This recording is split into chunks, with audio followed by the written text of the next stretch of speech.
5 seconds remaining. The Dire get a ban.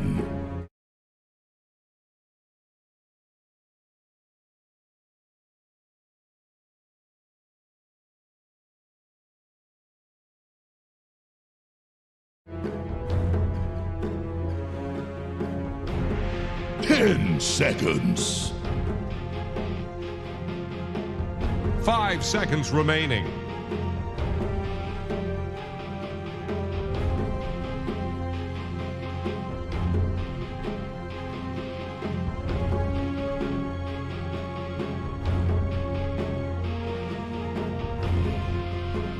I'm feeling great. In day number 2 of the groups, first day was pretty explosive. I believe we had nothing but 2 O's running through. We've got a new team showing up, Execration. They haven't played anything yet in the groups. And of course, SMG going up against them. SMG played twice yesterday, 2 series, no series win, no game win as well. So we'll see if they can shake that off, get back into it, start to find some wins. And Execration, we'll see if they can pull off some wins as well. In this matchup, I believe SMG has beat out Execration a lot more, about 6-4 in terms of series wins. Now, the last time they met up, though, was in a best of 5 in a different tournament, and I believe Execration took that one 3-1. So in that sense, with the most recent match history, Execration seems to have figured out SMG, but we'll see if anything's changed in that downtime. They've played a lot of games in between as well. Again, SMG, we just saw them play 4 games yesterday. So there was opportunities to learn, chances to improve.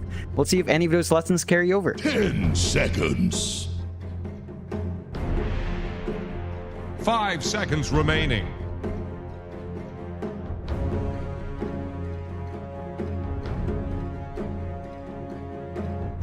Yeah, SMG should set their eyes on that off lane. Like, they take out the Mirana combination that can come out for Execration, for BDZ especially. His Mirana's pretty solid. But the Sand King's the big question. I think SMG, they're probably just weighing their options. If they don't ban the Sand King, there's potential for standard offlaners like the Mars, like the Brewmaster. They prioritize the Mars instead. So I don't think Execration's going to mind that all too much. We're probably going to see the Raging Sand King if they want to go for it. They're going to have to look for a different combo outside of the Mirana, but stuff like the Lion we've seen them do, stuff like the Earth Spirit we've seen them do. So it's still fairly open for Execration with these 2 bans. 5 seconds remaining.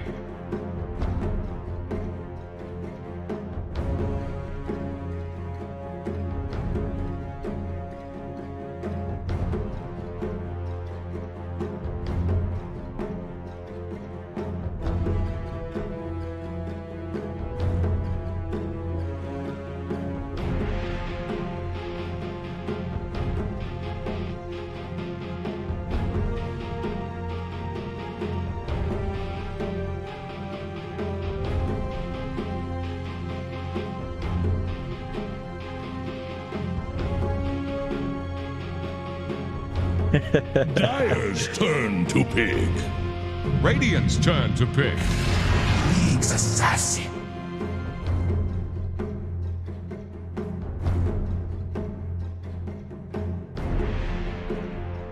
No, I wouldn't say it's too early. I think you could maybe go with the flex pick with Bob Hero coming out first. Instead, they rushed the Viper out along with the TA. So I was looking for the Bob Hero and maybe an off lane.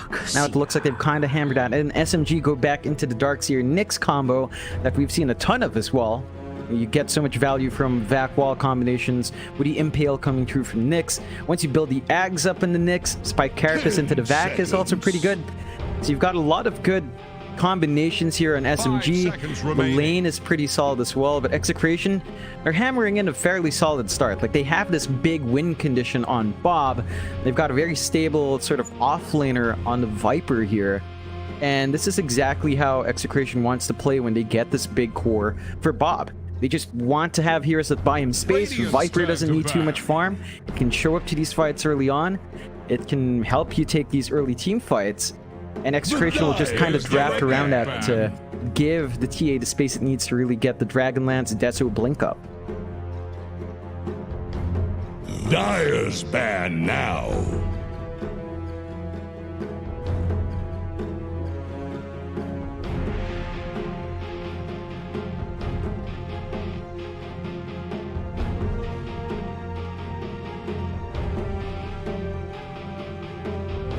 10 seconds. 5 seconds remaining.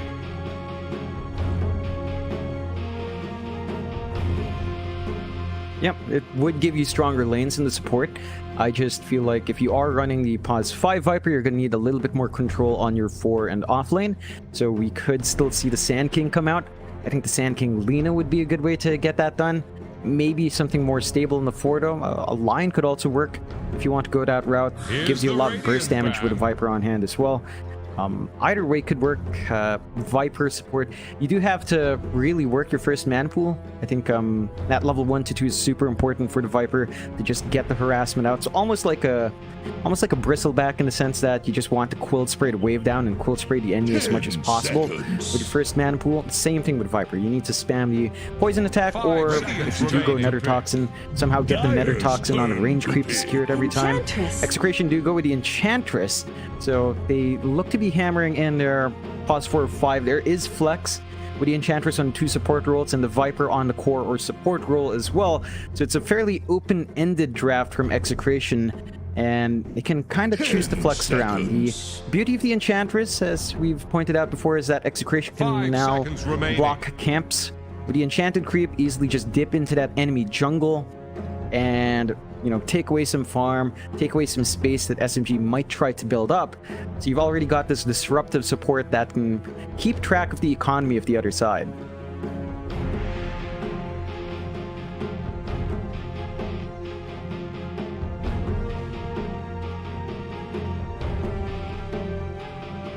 Radiant's turn to pick. Lion.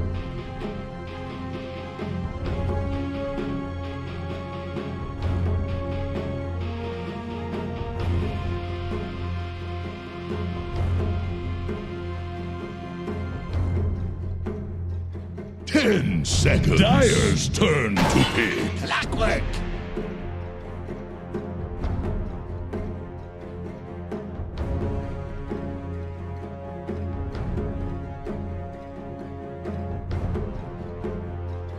The Dire get a ban. Phantom Lancer. Yep. I like it in the sense that Execration doesn't have the best way of dealing with the illusion spam. None of your heroes really punish that clump up. If you're assuming the offlane Viper, which it does look like it will be, there's no option for the Legion Commander here to close out for Execration to kind of punish the PL illusion spam and just kind of dominate the lane with overwhelming odds. You could maybe do that if you give Palos the Viper or give Palos the TA Bob the Viper, but remember, Bob's specialty is that TA. I don't think he's going to want to part with that hero. So SMG's got a great core pick to kind of play around with here.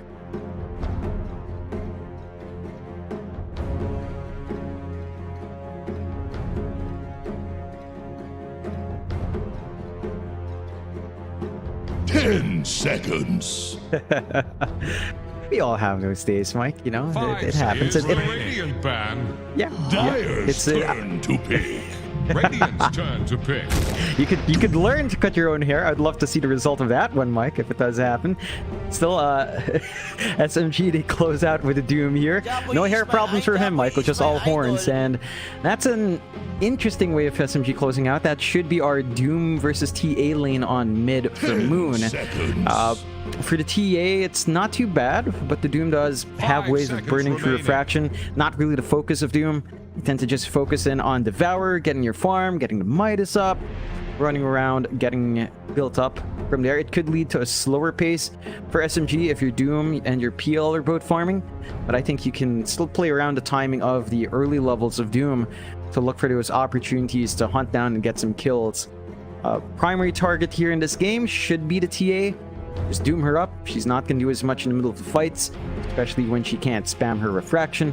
So SMG has a solid way of kind of handling the mid lane now, at least down the line. Execration, still have to see how they close out. Still waiting for likely our Palos hero, unless they go funky with a pause 1 Viper and give Raging something else on the off lane to give them team fight. I think the lack of control is the big issue for Execration. Not really control, but more like team fight presence. They don't have like big AoE spells to hold people down. They don't have great AoE stuns. Their only real AoE stun is like cogs and battery assault spread around. maybe an enchanted centaur creep, but beyond that, SMG does have more to bring on the table. Like Vac, Earth Spike, and Impale is pretty scary and not at all a heavy commitment to drop in a team fight. So SMG can kind of work those 5v5s better, and I think for Execration, if they do run, say, the Palos Viper, you could still go for the Sand King here.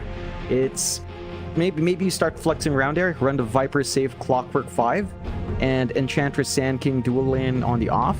That could still work out if you flex that way. Yeah, Choose your all right. hero.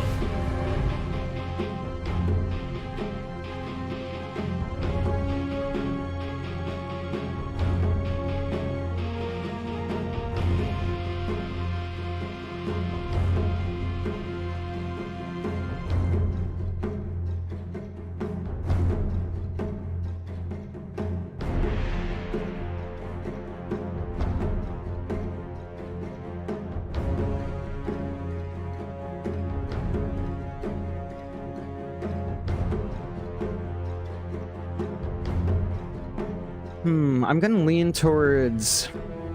On draft, on paper, it feels like SMG has some smooth spikes, but I think Execration is easier to pull off. The timings are tighter with a Viper Sand King. Your dual lane of Sand 5 King seconds Clockwork is remaining. also devastating. Cogs into Sandstorm, and you're copying a lot of DPS already. Sand King versus Phantom Lancer, melee lane matchup for the Sand King. You can kind of apply the harassment on the creep wave, out farm. You do have to wait for like level 2 or 3 for the Sand King to hit those spikes, but it becomes pretty manageable as the levels go up. I think for SMG, the key issue is that PL farm and Doom farm is kind of slow. Like Doom especially, we tend to see Midas first Doom before the blink comes out, before any other items come through. So you're not going to have the easiest time to just run up and get your Dooms off, to say catch out the TA. SMG is going to have to really get up to speed with her Darkseer line and Nyx. That's where all the action will come from early on. Whereas for Execration, maybe you have to wait for Raging Potato's Travel's Blink, as we tend to see him build up. But after that, you're pretty much free to just run around. Even a Viper, maybe just wait for a Dragonlance as well, and you're good to go. So the early spikes for Execration is cause for worry. SMG, if they manage to... Now, I think they've got great scaling. It's just surviving for those first 25 to 35 minutes where they're kind of...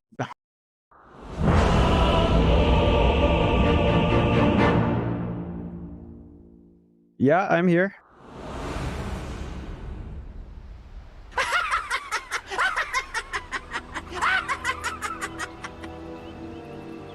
It's a short, by the way, John. I told you I wanted to turn the cameras off, and you just started rambling on. It was a yes or no question, John. Yeah, okay. I mean, we can hear you clearly, just so you know now. It was just a second or so. Completely frozen. Was there a pause or? Like, No. All right. You do the reconnection if you need to, John. I'll blabber on if need be. Yeah, I'll be right back. All right. So we do have SMG, we do have Execration. SMG, if you were watching yesterday, they did not pull off one game worth of a victory, so they're definitely looking for a victory here in their first matchup. Execration, this will be their debut in the group stage of the Loopet Pro Series 7. We're yet to see how they'll do it, but this is going to be their first game, so we'll get a bit of a feel. Throughout the qualifiers, though, they were looking pretty strong. A bit back and forth with this team. I think John already mentioned that SMG, in terms of the history between these two teams, do have a bit of an advantage. I believe it's 6 series to 4 series. So maybe just looking to be the favorites in this matchup. Apparently the Loopet odds do agree. So we are going to head in. At last. All those bounty runes now are through. He's going to be around. There'll be an Earth Spike out onto RR, and that'll ensure that they do end up getting a 2-for-2 trade in the bounties. Pretty standard kind of start between these two teams. And they'll go to their respective lanes. We'll have KP and Arfu there on the Nyx Assassin Darkseer. A very strong lane to have. This double Iron Shell with the Nyx Assassin Darkseer, it's just very difficult to deal with. You are going to have RR there though on that POS 5 Enchantress. And you are going to have Palos on the Viper. So it is a difficult lane, but when you've got two ranged heroes like this that tend to dominate the lane, it may just not matter. They don't have to stand near the Iron Shells and SMG, they can keep trying to push in the lane, but you've always going to have this nether toxin that Palos can throw down, and he can just clear the way back out. So it's going to be very hard for SMG to keep the creep equilibrium the way they want it to be. Now KP is going to take a lot of damage, and that's another very scary thing here between Palos and RR. So if he gets the enchant off on a hero, Palos is going to slow him even more with that poison attack at level 2. And even with the surge, it's going to be very hard to get away. We'll probably just wait for KP to commit the surge, obviously, to use the enchant and get the purge off. So we'll have a look at the other lanes as well. You've got mid lane there between Bob and Moon. Right now, Moon apparently went for a bit of a tier 1 dive. It's going to take a lot of damage for it. But he is doing very well in terms of CS right now. And, well, it is a TA he's up against. So Bob, he's going to have a nice, easy time catching up, I'm sure. You can always just kind of refer back to the jungle later on if you need to. This should be a rather boring lane between these two. And then top lane, you've got mid 1 and Rogi on the Peel and the on the Lion. You've got BTS on the Clockwork, as well as Raging Potato on the Sand King. And we've seen Raging on the Sand King many, many times. It's been very, very dominant, especially throughout those close qualifiers for the Pro Series. Just completely dominating every team when he did have that Sand King up. Mid lane Bob getting very low on that TA, just about 40 HP he survives on. He will have a water rune to go get, so he's going to get a bit more HP, and he has 8 a Tango. But Moon so far doing a pretty darn good job of making sure that Bob's not going to have a free game for him.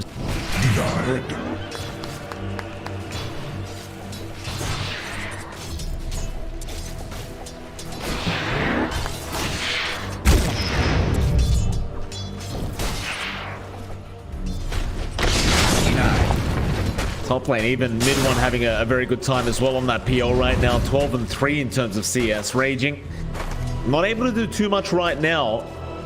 Still 11 and 0 on his own Sand King though, so he's having a good enough time. As BTS is going to try and rush forward onto Rogi. You've got the brown boots up, so Raging should be able to catch up now for the Burrow Strike. And there's your cogs out. BTS, he sets up a nice kill. Rogi, he's still going to go for a run. Raging, he should be in range, maybe just barely out of it. They're going to chase very deep in Raging. He'll turn around now as BTS is not going to give up. He should still be able to get this kill with the battery assault, but it probably won't be a tier 2 tower dive. So Rogi barely gets away. And Raging, he just couldn't get in range for the Burrow Strike. Very unfortunate stuff there for Execration. Now Rogi, he salves up, he's going to be just fine. Meanwhile, looking back at the mid lane, Bob, he's just been low this whole mid lane. Like Moon, it just continues to burn through the HP of Bob.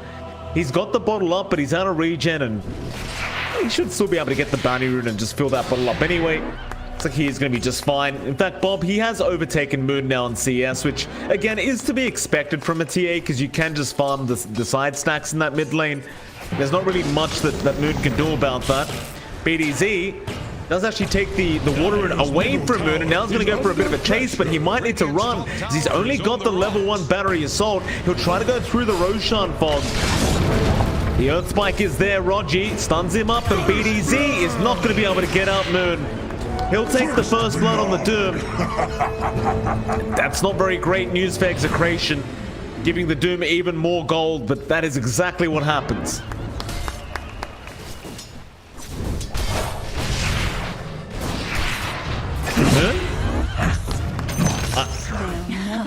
Yeah, I'm not sure what that was about. Bob, he just kind of walked in and got the kill. I mean, Moon, he may have wanted a reset, but you never want to give your life away for it. Not to the enemy hero. And now Bob hits level 6. Moon, he's still level 5.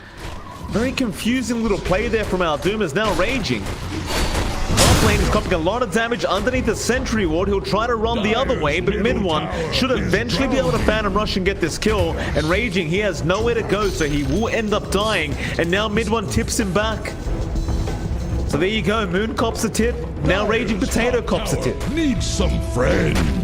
Same as you, Tide Hunter. But apparently John XY is still missing, unless he's muted himself and hasn't unmuted yet. But it looks like he might be having some internet connection issues.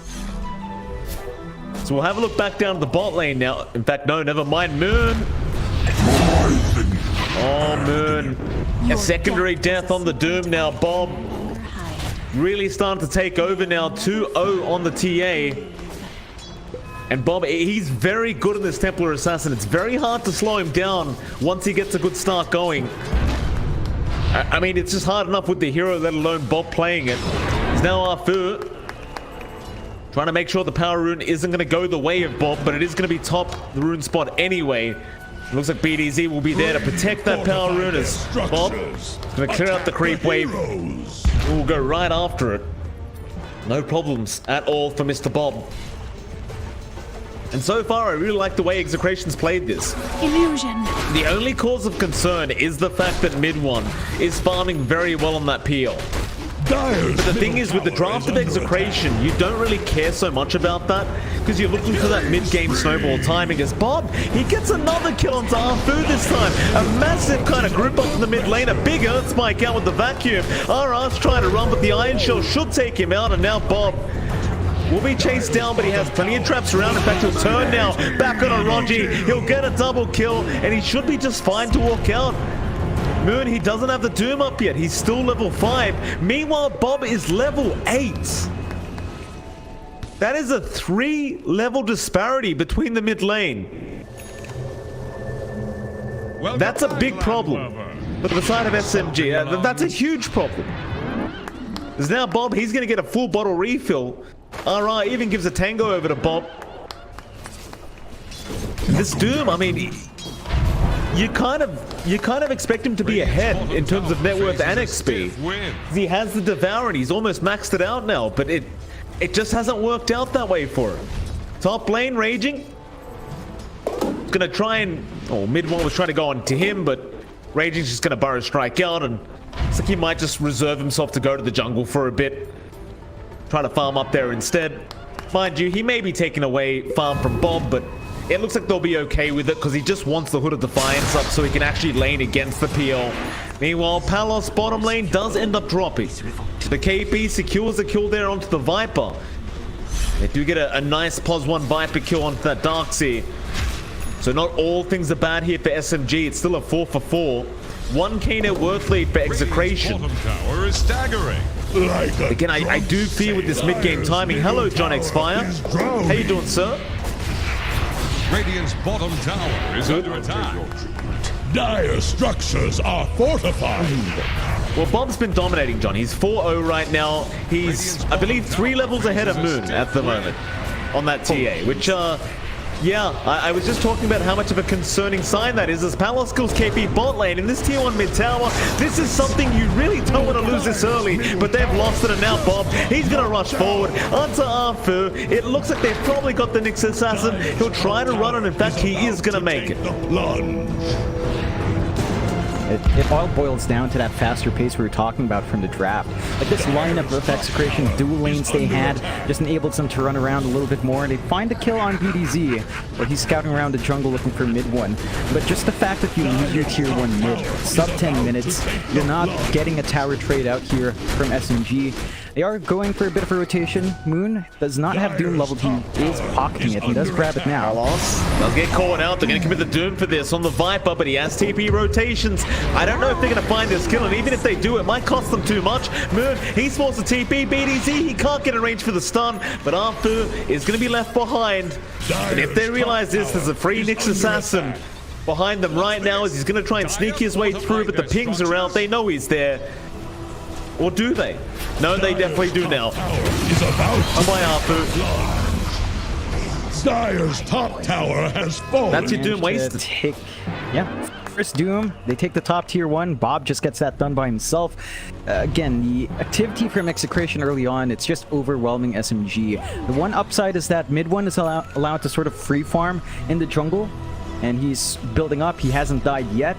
So your PL win conditions almost at the defusal timing.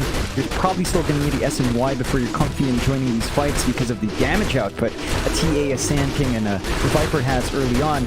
You're going to need a little bit more time to cook up here in SMG. They need more protection around their camps, probably a few more wards, and that one Obs is doing a ton of work here. On the side of Execration, they don't mind a little bit of downtime, and you still have to build up on Bob despite this level lead. The Desolator, once that's up, could be another spike for Execration to start actually just jumping forward. I don't think Bob's under pressure to jump in for his team. They need to wait for some level 2 under supports as well. BDZ just hit 6 with a tome. They've got the hook shot. They could look to make a smoke play here. I think they may as well, John. I mean, that mid-game timing in about, I think, 5-6 minutes, it's going to be very hard for SMG to be able to maintain their own jungle. Mid one, he is farming very well. Raging Potato, he's going to drop down to the bot lane. KP able to secure the kill. But my big concern is the fact that this jungle may not last for SMG the way this game's gone. Yeah, you can see that. I mean, a while ago we saw Bob playing top. He's now playing in the triangle. You've got your pause 4, RR on the edge, actually just running forward, taking some of those smaller camps away. It's just an uncomfy feeling to have this much pressure early on for SMG. You don't even have the aura items for KP. He's just trying to save up and rush for the Ags. It's just such a slow build-up. You have no pressure with HP here. BDZ, he's gone Arfu. He's actually going to break the conks though, but Raging's going to be around the corner. That'll be a nice easy Nyx assassin kill. Meanwhile, top lane though, SMG, they're going to find a much better target. They've got the TA doomed up, and with the finger out, they should have more than enough damage to take him down, and they will. Moon will take the kill, and that's a very valuable kill to get. Suddenly, Moon hitting level 9 now on the Doom, as they might lose Roger, or they may not. He does get out, but he dies in the fountain. And Moon, he's going to try and TP, and he's going to be fine. They had no way to stun him up. But I mean, Moon is still 3 levels behind Bob, so I suppose in the end, while he got a lot of XP from that Bob kill, he hasn't quite caught up to the TA yet. Not quite. He at least finishes off his Midas. So he's going to have a steady source of EXP and gold along with the Devour. This is when the Doom starts to kick into overdrive a little bit late at 12.5 minutes. But it was a slower start for Moon, so it should allow him to ramp up now, get some more farm on himself, rush the Blink out.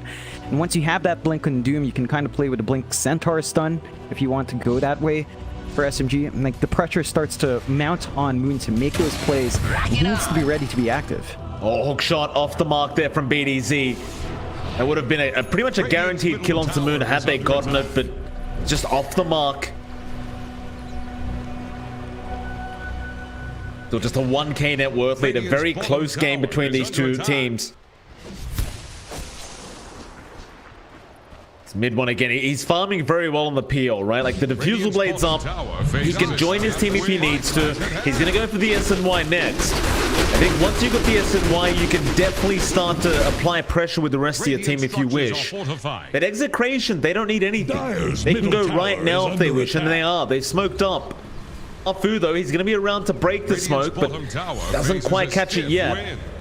The bot T1 is set to drop and does.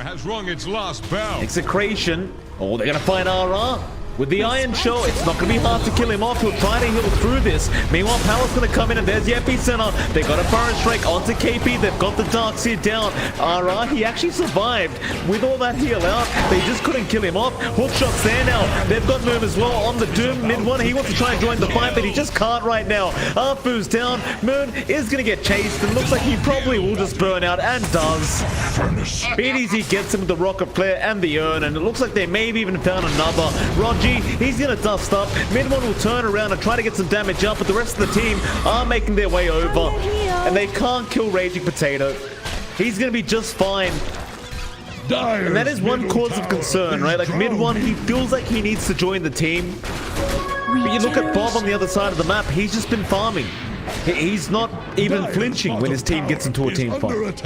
And we've seen SMG kind of do this a couple of times, especially yesterday. We see mid one's willing to join these fights, but his heroes aren't ready to join fights. It needs to play that farm game with the opposing team's win condition. Like as you mentioned, Bob is just working these jungles a lot faster. With the Desolator up, it's much quicker for him to melt these camps. We're still waiting for mid one to hit that SNY. Does have the Yasha almost done. That is pretty darn good. They are surrounding BDZ. They are. Raging Potato is going to die. Nice kill. Top lane, however, Arfu will get caught out. He might get a kill here with KP with the war being down, but Arthur should just guarantee die to Palos. And now Palos will start working onto KP. Viper strikes there. He's going to surge away his mid one now. He'll join the fray. They've got KP down, but they'll lose Palos. Not a bad trade whatsoever here. The SMGs across the map, they do get a 3-for-2 trade. And one of those kills do go the way of mid one. That's a massive streak to give out to the PL. Gonna help him accelerate his farm, hit those item spikes he needs to hit. Execration doesn't seem to be too distraught though. They're just rushing into the Roshan. They probably need a few more numbers in here. They do have good forward vision. Execration kind of start moving into that Roshan now. With the Desolator up and the Melt Strikes, it's very easy to get rid of this Roshan. SMG, they'll be aware. Mid one, he'll send some illusions in, but they're just going to melt to the Sandstorm. They just want to know exactly what the HP pool's looking like right now.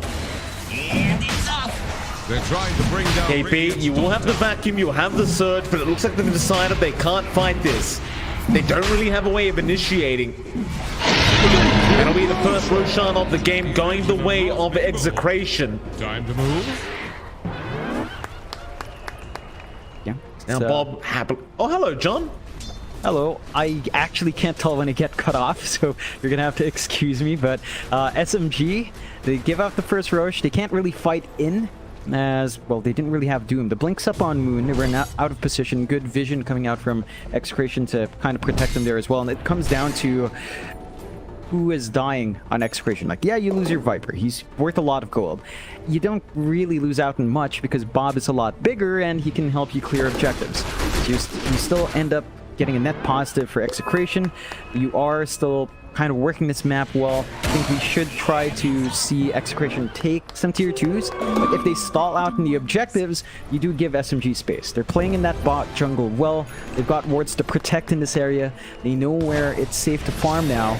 And they have gotten this SNY spike on mid one with the defusal. So he's got more HP, he's got more move speed, more agi, more things to play with.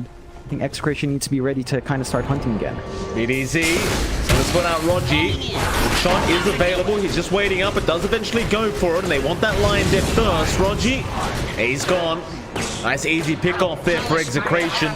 They wanted to try and double up there with Arfu as well, but Arfu, he's going to Vendetta and just walk out of there. It's like he'll be just fine. Tower is under attack. John, I did want to point out how lucky that KP was in danger, but he'll surge away. Some of the neutral items, though, very lucky for Execration. They got the Grove Bird for Palos. They've got the Implore for Bob, so he can crit on the Meld Strike. It's just very nice neutral items dropping for Execration thus far. You gotta love it. Every single time on demand, you get what you want. Now, you do have the Imp Claw and Grove Bow as well for SMG. I just don't see anyone that can really use that Grove Bow. They don't really have that big range core. Yeah, give it to Roger. You're likely. Yeah. I mean, he does have the 70 damage talent. He wants to go for it down the line. You can be the carry or at least help siege. But the side of Execration, yeah, they don't mind anything at all. Like, they can just shove in the top tier 2 with a Deso, slowly rip away. It's going to be a faster push coming out from them. SMG's keeping that bot wave shoved in, but the push of their heroes is just not as fast. It's just not as quick yet, even with the illusion spam. And if you just leave these towers alone, Execration will take them for free. BDZ, nice easy hook shot onto Rogi. He just does it to get away though and block the ways. Now Arfu gonna try and go into Raging, but he's very deep. We'll have to back off for his Raging. He just doesn't bunch. Eventually he'll Burrow Strike the other ways. Now mid one's gonna show up into that mid tier 1 tower.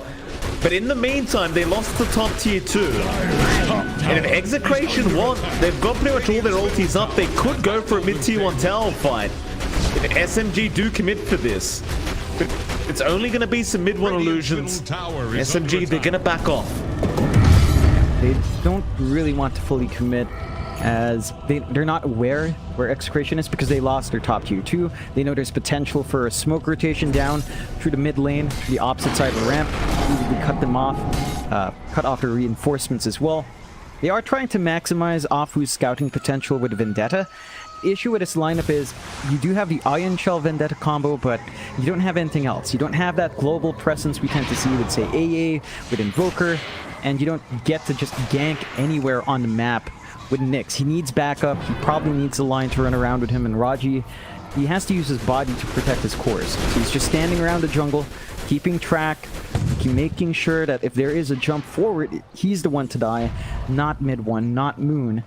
And that just takes away some of this burst potential you have with Nyx and Lion. Like, these heroes have such great damage spells to get that hunt on, and you're not really able to capitalize on it in SMG. Execration, again, just slow and steady, building up the pace, keeping all their lanes shoved except the bot lane. They know that jungle is controlled by SMG, so they just play where they can, and they know if someone steps out now, they've got really easy burst damage coming through. They are scanned out by SMG. SMG will take this opportunity to do a smoke wraparound.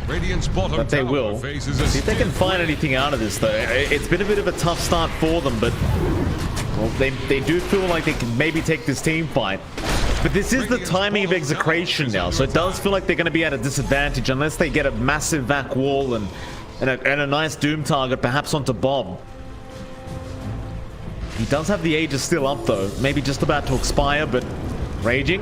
Blink away. They'll jump in for the Doom. However, here comes the cavalry now. Palos, he's going to show up. They're still trying to focus down Raging. He might go down, or maybe not. He does eventually go, but now Arthur's in trouble. Moon's trapped up in the cogs. I'm not sure how worth it this was. Mid one, he's going to show up onto Bob. They have the sentries. They have the detection. They do get the TA.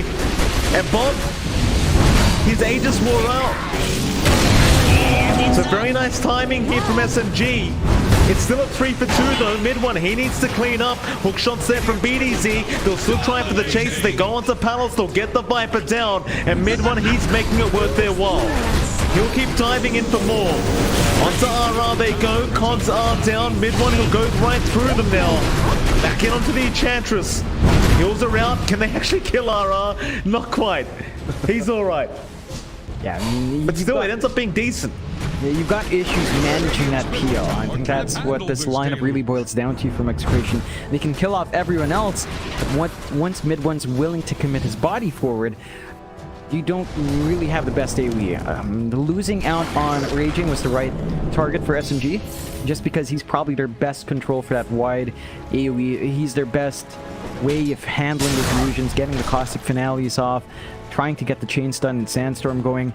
And as long as SMG gets their target priority right like that every engagement, they can kind of handle it well. Unfortunate timing for Execration. As mentioned, the Aegis expiring like in 10 seconds before that fight broke up was really the big dent there for Bob's life on the TA. And I think they have to be a little bit more cautious on Raging. Like, he needs to be surviving through. He can't be doomed up. I think you'd rather have TA be doomed up. Big Burrow Raging. He found 2 targets, but he's all alone. It looks like they're making their way over, but he's too early. Hook shots there from BTS. They might get Roger, but where's the backup? Bob, he's making his way over. BTS, he'll go for the dive into the tier 2 tower, but Execration, they definitely go too far.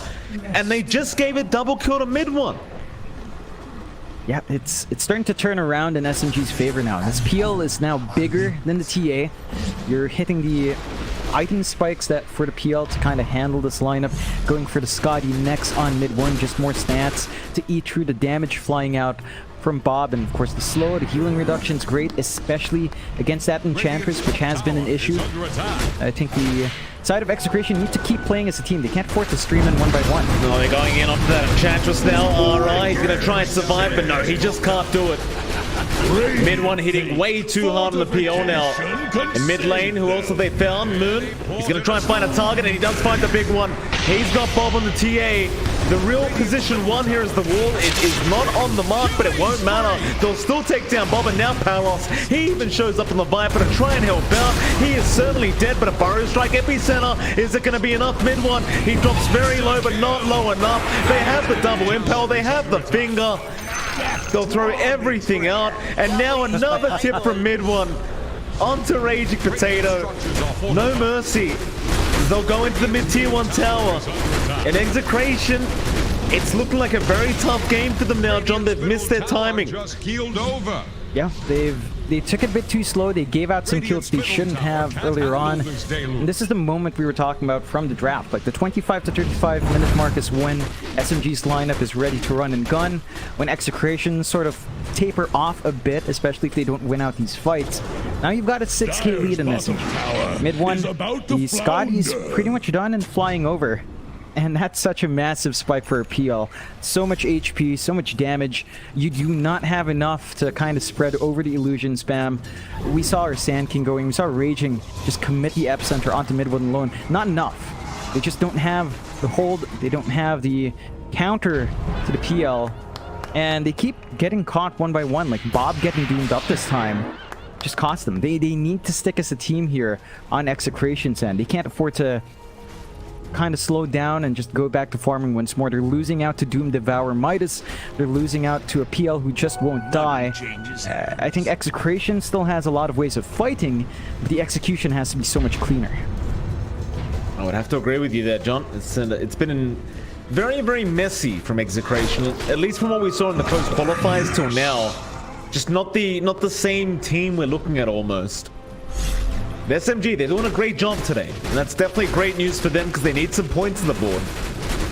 They're off to a good start in game one. They're just going to put the lid on this game, try to close it shut. Execration, though, they're not out of the game yet. I mean, they've still got some spikes they can go for, but it's looking very tough when you've got Bob, who just is nowhere near as farmed as mid one now. And it is still a PO late game you're looking at. Just not very fun. They're going to try and sneak a Roshan, but it's a very obvious Roshan. And SMG, they're going to go for the fight. Hookshot's there, though. They found Moon first. They have got the Doom under control, but he's going to survive. And now the vacuum wall's there. This is looking like a really bad team fight as they kill off RR. Moon, he will finally go down. BTS, though, he probably won't be so lucky either. A big burrow strike. Epicenter, they'll try to turn him, but mid one. He is so tanky. They are just trying to save Bob, but the Doom is going to make it impossible. As another tip is out from mid one. And now the BTZ is also going to drop mid one. He is godlike. 11-0 on 3. And this is the mid one we expect to see throughout the Pro Series. Yeah, this is the performance we were looking for on his pause one. And it wasn't quite there yesterday. It's here in full force now. Execration, it looked like they broke up that fight. Well, they just couldn't burst down to Doom before he got his spell use off. And every time he catches out Raging or Bob, the entire team fight of Execration just falls flat. So they're probably going to need a defensive spell. Maybe a casual Limitants on one hero would really help you out here. You do have Raging back up, and you're still playing by the Roach. They've got the Blink Burrow Strike. They want to contest this. Yeah, they're going to try. Burrow Strike is there, Sandstorm. They have got half the HP pull gone at mid one, but the vacuum's down as well. 3 heroes being vacuumed in. Palos, he just gets destroyed by mid one. The BKB's there, but it does nothing. It does absolutely nothing, and now a regen rune's there for mid one. It will get cancelled though. The trap damage will get rid of it, but it won't matter. They can still go for this Roshan. Still pick up the Aegis, the Cheese, the Shards. They're being very wary because BTZ, he has the vision over this Roshan pit. Put a hookshot in to try and steal this Roshan. Hookshot, it's going to be early. Maybe he can find a kill off the mid one, but no, certainly not. You've got no damage out. He'll go down, and now mid one should be able to secure very easily. His KP's going to come in, take a few hits, and eventually they take everything and run. Yep, it's a big win for SMG, just the back-to-back pickups they get as well. From Execration, not timing their Roshan contest all too well. And they're playing in 12k deficit now. It's all in on the TA. It's the only skill they have left. Moon? Yeah, he's in. I don't know about this, Moon. You're all by yourself here, sir. He's got some help on the way. He'll pop his BKB, but the right-click damage is still very high from Bob. Still Doom, not going to fly out. Melt Strike is there. Moon, he's going to drop. And Arfu is going to try and run after trying to help out. He's got some teammates on the way. He'll go for a TP, though. He's going to be fine. That's something you got to be careful of. Like, you don't want to give these kills away. That was 1k the way of Bob. He could still transition to a late game monster on this TA if you're not too careful. However, he's been caught out by the Hex. Burrow Strike out Raging. He connects onto 3 bombs. He needs more help than that. He's not going to get it. He is down. Epicenter out from Raging Potato, but it is not going to matter either. And mid one, he just keeps up with the voice lines as now Rogi's tipping. This time though, it's going to be KP that gets tipped. Yeah, KP just went in with that great vac, locking in the TA. Execration, they take some wins, they take some losses. Overall, SMG, they had to buy back on Moon. So he does lose a ton of gold, and he's not going to have the buyback protection in case they do drop that next fight. However, Doom did give them that TA kill, so I don't think you mind overall here on SMG. They still hold on to the Aegis and Cheese on mid one. And they can look to the high ground now. Like the hold from Execration, it's not the most amazing hold. They have great wave clear with the Viper, in the sense that you can just drop Nether Toxin, clear out wave, but their team fight is still not lining up. There's just so much pressure in Raging Potato to get those burst strikes, and the rest of the team has to follow up. We need to see the puck shots fly in timely. We need to see the cogs cut them off. It just hasn't been lining up for Execration, and SMG has just been making great work of these weaknesses from Execration's execution. Yeah, absolutely. Top lane, Fu, he's going to split out Palos. This Pos 1 Viper has really not worked out at all for Execration. And Arfu, I think he's just going to make sure that Palos can't TP back home. He'll just wait around. They'll try to force the high ground again. And as soon as he goes to that TP, Arfu will be there waiting. In fact, never mind. The Vendetta's going to wear out. He'll just let him go. Palos, he's just not going to TP back, it seems. Yeah. So I think they just want to hold off as much as possible. They looks like Execration might accept that they can only play high ground, although Palos, he's alright. BKB TP away. He'll be fine. However, mid lane, BDZ may not be so fine. He's very far forward. He's just gonna melt. Mid one just destroys him. There's one to sing songs about. He's got a lot of damage on this PL right now with that butterfly up. It's very hard to contest mid one at this point. It feels impossible, in fact. he's just way too tanky, and I mean they were saving for the MKB up, although mid one's diving. Yeah, I mean, why not? How do you kill him?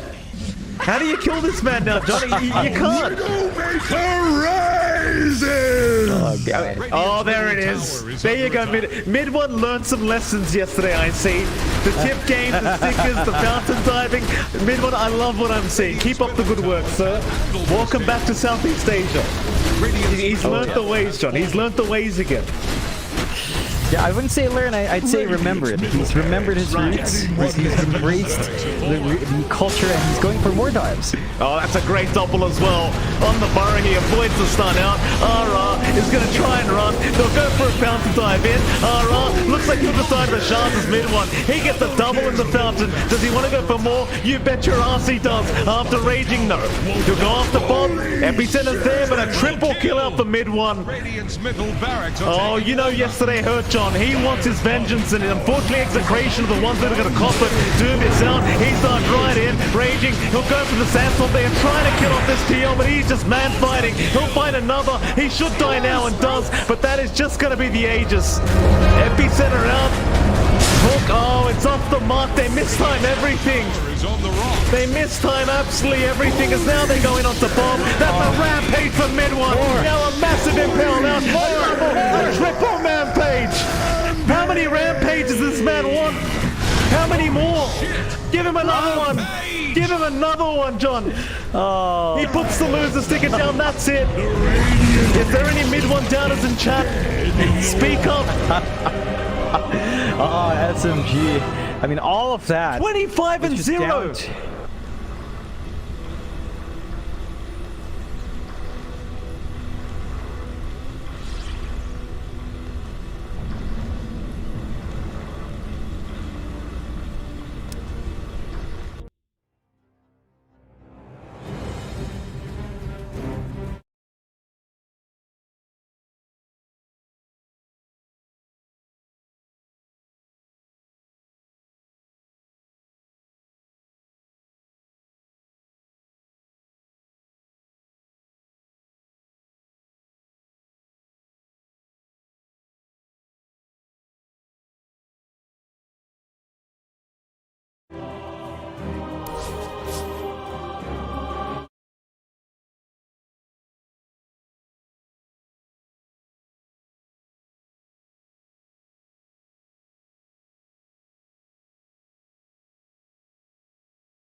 Dire's ban now.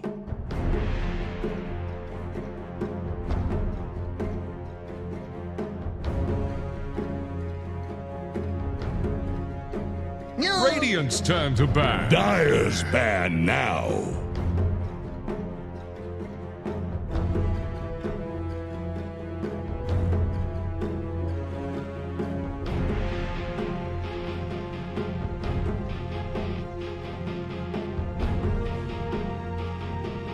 Ten seconds.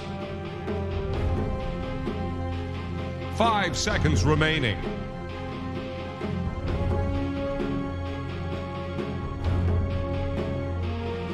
Radiant's turn to ban. Dire's turn to pick. Radiant's turn to pick.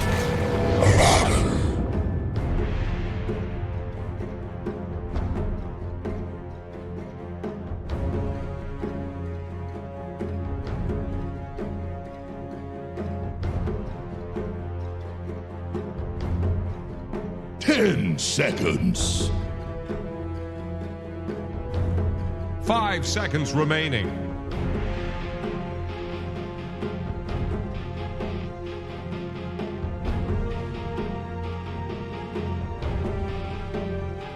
I'm gonna be having a little coffee later down the line.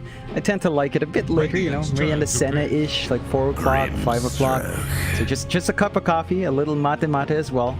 And that's gonna be it for me. But this game should keep us energized for a little bit longer. SMG taking that first game in spectacular fashion, coming out from mid 1 on his safe lane PL. Just getting the kind of revenge he wanted after yesterday.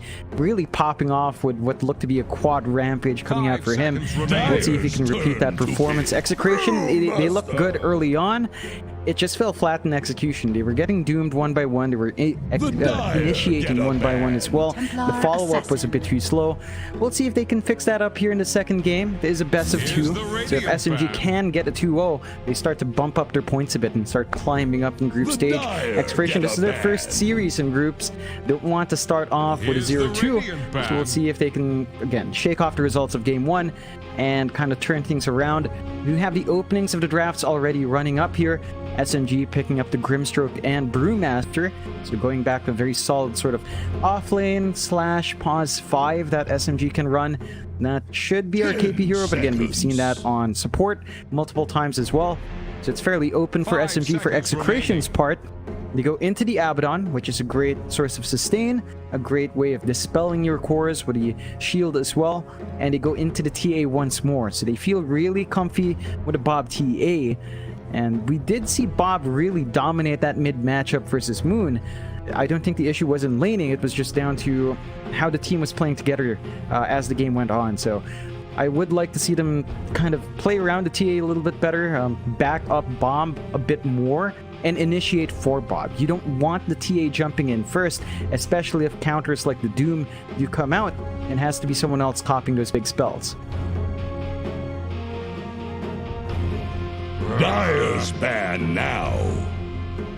Radiant's turn to ban.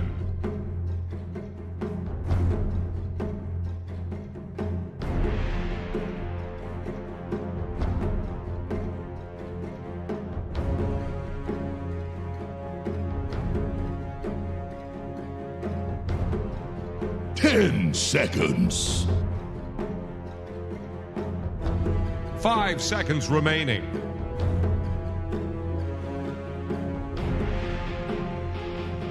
Radiant's turn to pick.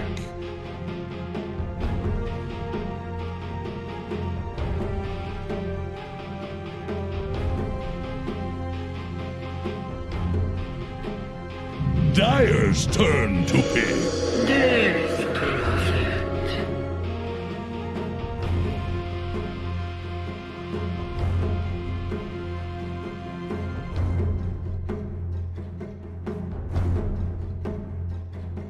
Yeah, it's a stable mid laner to have. It self-sustains nicely. It has great wave clear. It has great push 5 once you hit seconds level 6, remaining. level 7 if you want to stall.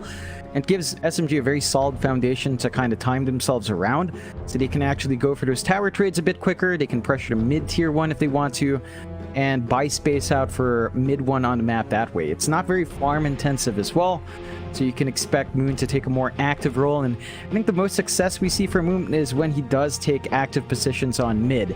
Stuff like his Riki is very active early on. Even to a certain extent, his Bounty Hunter was willing to run around by the time he had 6. It's the same story with DP. You just kind of want to get EXP, get a little bit of farm, maybe work towards the usuals, and just get your level 6, level 7, take a tower. So it does provide much better pacing here for Radiant's turn to SMG, pick. and it doesn't lane too bad against a TA Execration.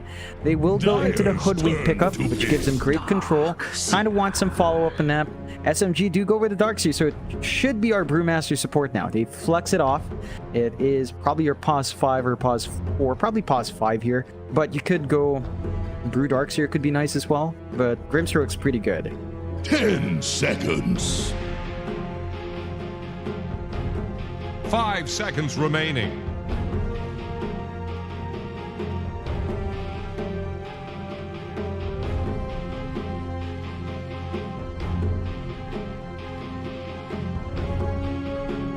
Yep.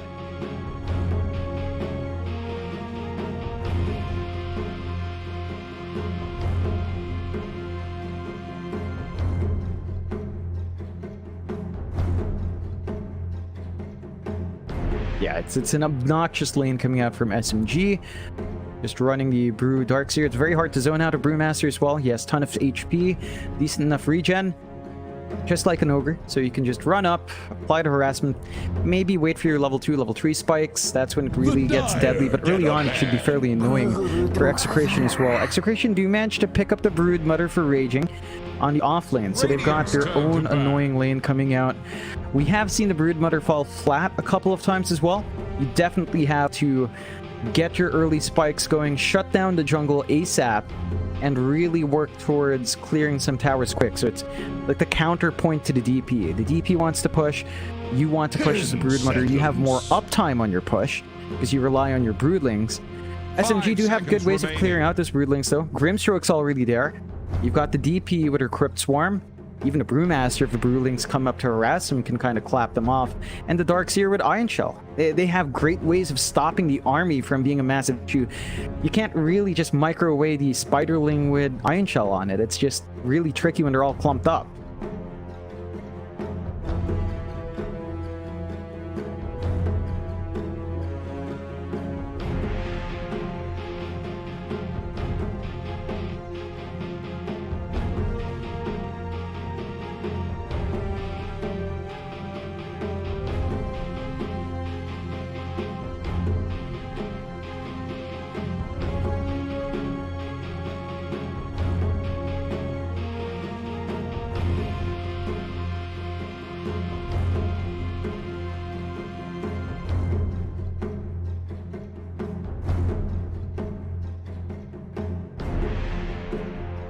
Dire's ban now.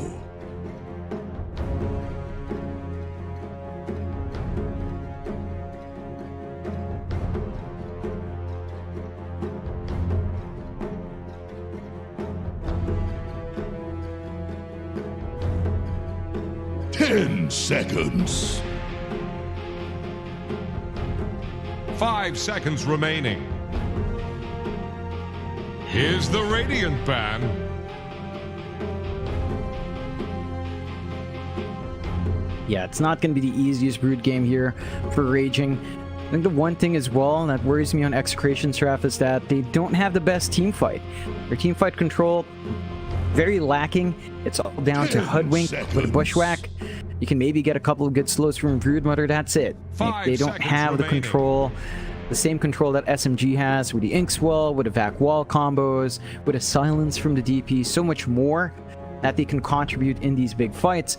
And Execration, they've got Burst on the TA, to a certain extent the Hoodwink and Brood as well, but they just, I know, you can't rectify that in your pause one here as well for Palos, and they will go with the Invoker, so it looks like we are getting the Palos TA with the Invoker for Bob. it's an interesting way to go about it. It still doesn't, well, it kind of gives them more control, I guess, with the tornado combinations, the ice wall coming in. You can alacrity up the TA for more damage. The mid matchup for the Invoker, assuming DP mid, 5 isn't seconds too bad remaining. as well for the Invoker. You can kind of just trade farm. So I think that's what they're looking for, just a faster mid to have Bob be more active, to buy that space out for Palos, play along with the Broodmurder's timings. You do have some Sunstrike combos. Bushwhack into Sunstrike is really it. But I guess you can kind of play with that burst. And SMG, just another illusion hero coming out.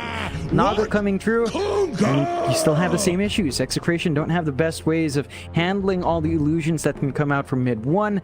Of course, they can kind of shut down the farm of mid 1 by taking the jungle over early on. But we're also expecting that in game 1. Against the PL. We expected Execration to shut down the map quick. Maybe with the Brood, they can get that done better. But if they don't fix that issue from game 1, I think you're going to see the same thing happen here with the Naga for mid 1.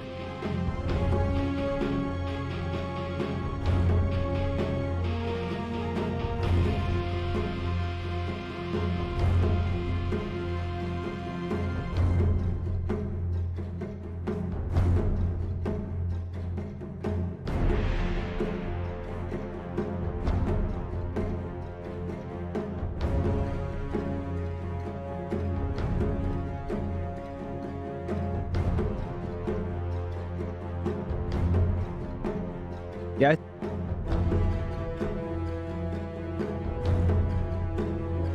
They've got great team fight, much better team fight than Execration does. They can always bail out with a song if things get dicey. Hello.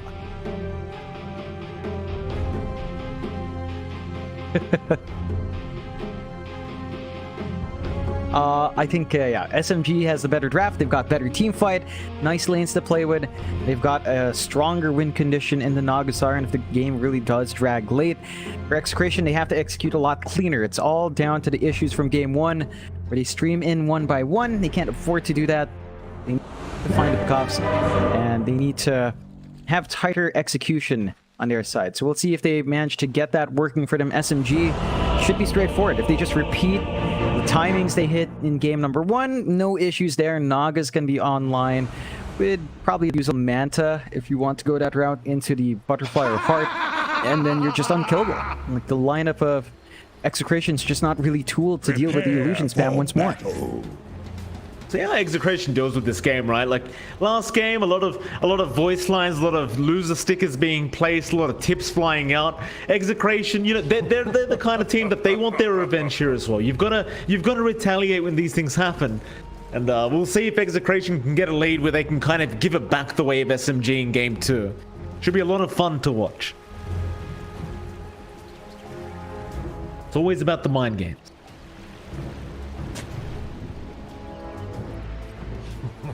Mid lane, Moon is going to have a look around for a ward here. Not going to be a ward placed yet. In fact, Moon, he'll just go straight for the deny on his own observer ward. Looks like he was spotted out.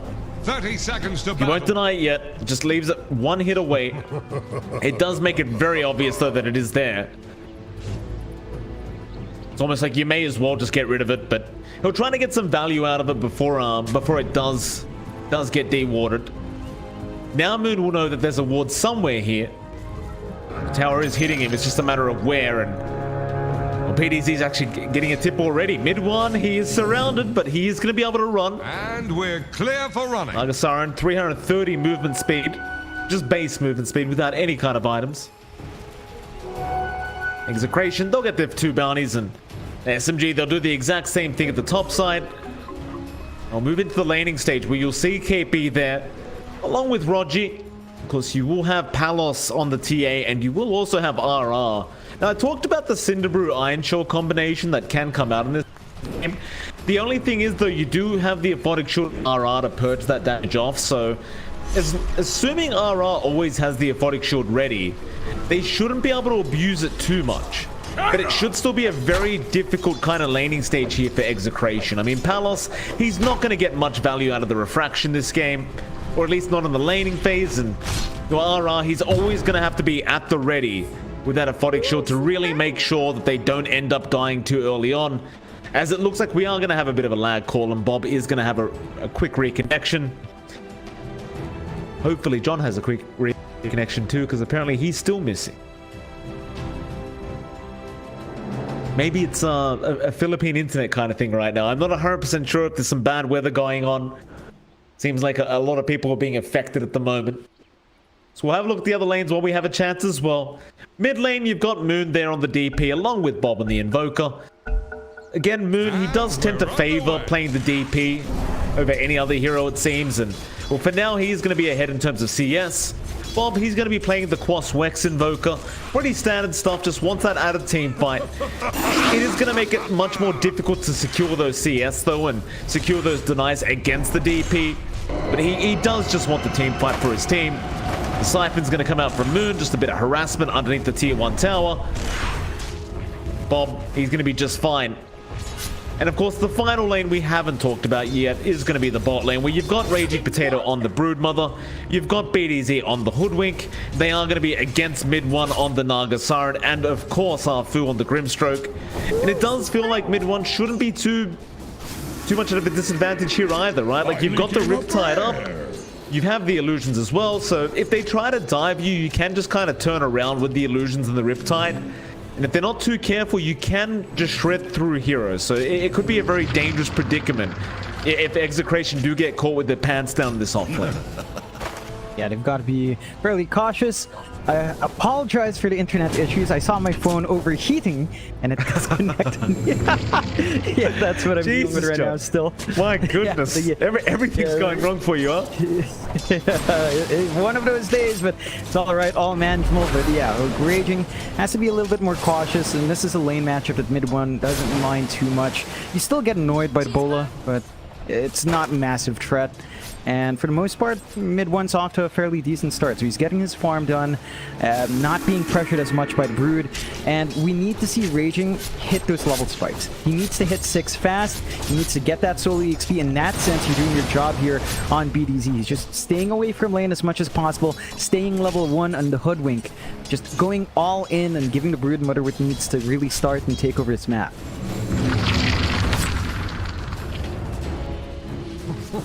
Just gonna have a look back at the mid lane. It has evened out quite a bit here. Bob catching up very nicely on the Invoker now. Very good news for him. I was talking earlier about how Moon should have a pretty decent advantage in terms of CSing here against Bob on that Death Prophet, but it does seem like Bob is doing a great job of just keeping up, and Moon, he's been trying to Spirit Siphon and harass Bob back out, but with the Quas build-up, he's more than happy to just man-fight back, because he's going to have that constant regen anyway.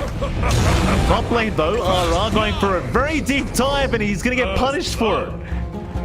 Right underneath the tier 2 tower, Roger, he just dances around the tree line, and eventually the tower gets the job done. Yeah, that's really not a kill you want to give. The one shortcoming of the Brewmaster, of course, is that it's a bit greedy. You kind of stall out your level 6 timings. When you get a solo kill like that, credited to you, it gives you that initial farm. You need to have some presence. And because Raji didn't die, he walks back to base, TP's mid to refill Moon's bottle. So everything's going well here for SMG. First blood bonus, get some harassment out, they get the Cinder Brew pop on Bob.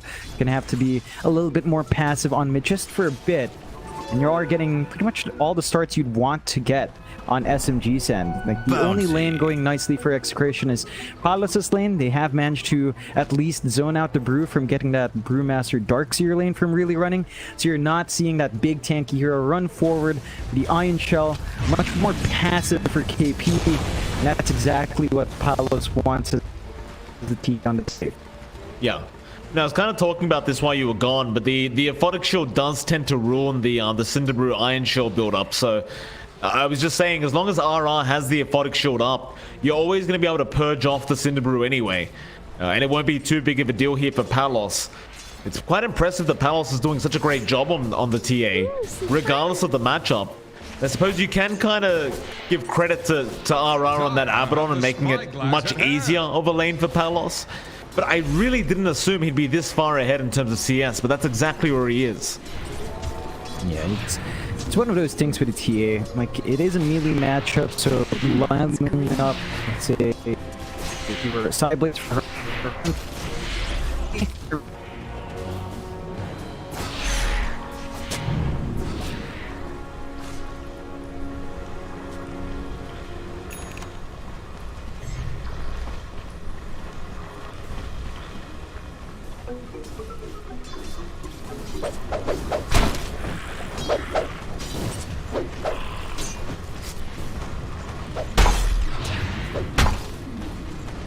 They're gonna try creep skipping now. Structures. Attack the hero. Loss. Gonna go for a trap onto Rogi. Rogi going for a bit of a dive as Moon has rotated, and they're gonna try and blow up this TA. Rogi again has to back off, but they have got Moon now. He may have gone too far on that Death Prophet, and immediately Bob starts with the tips. Execration, they're not gonna forget what happened last game. They're gonna get started straight off the bat. Yeah, they want to rub back.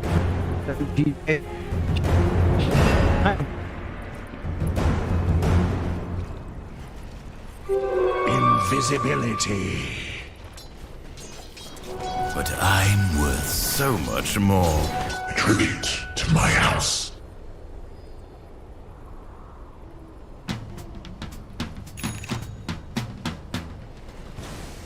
Looks like we've lost John again. Tower Raging. won't last long. Trying to get aggressive onto mid one here on this Naga Siren, but it can't really do too much yet. He does have the spawn spiderlings up though, so things are looking pretty up for Raging. He can start to get a little bit more aggressive, but you've still got the direct counter in that Riptide as well. So you want to be careful not to feed those spiderlings away to the POS 1 of SMG. That's why he will be very careful now with the micro of those spiderlings. I almost expect though that KP will rotate down to bot and just start to be really annoying towards Raging now. So again, that Iron Shell on one spiderling will make it so they all just melt. It's just way too hard to micro the spiderlings with one of them with an Iron Shell.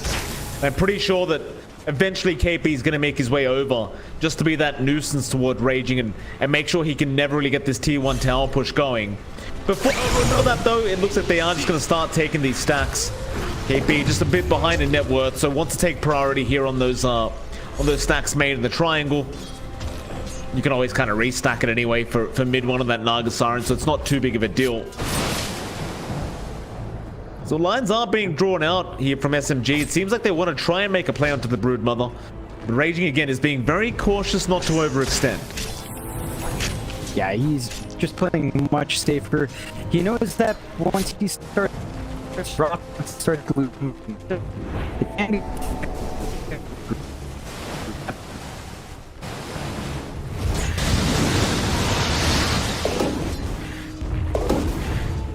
Dire's top tower needs some friends. Same as you, Tidehunter. Dire's top tower is Looks like my to headset's take out the now. blood. I actually can't hear anything you're saying, John. I'm not 100% sure what's happened. I'm pretty sure you can hear me, but I can't hear you. I might have to reconnect. Dire's top tower No, I think is my under internet's now cutting off every like 10 seconds. I might have to disconnect. Dire's Sorry about that. top Right there. tower is about to take the plunge Radiant's bottom tower is staggering. like a drunk sailor. Radiant's bottom tower has rung its last Dire's bell. top tower has fallen.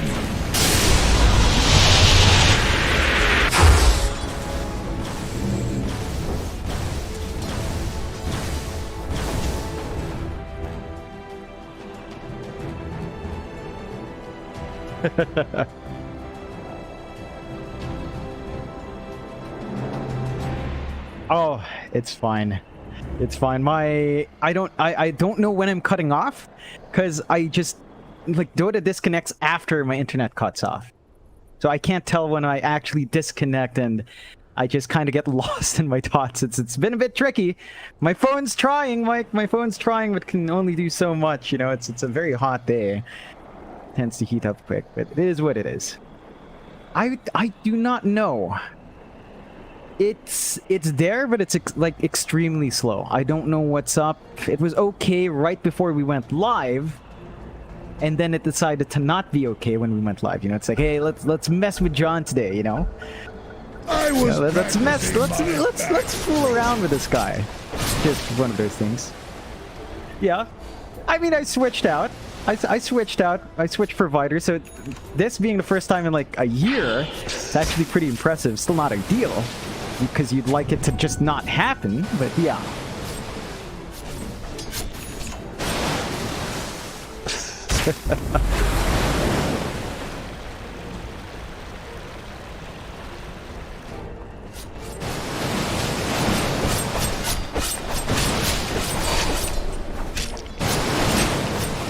I think it's alright. Like, in my area, it's pretty darn hot. I don't think we have a typhoon coming in yet, but we're inching towards the Burr months, you know? September, October, that's when these typhoons really start hammering in. So maybe soon, but not now, I think.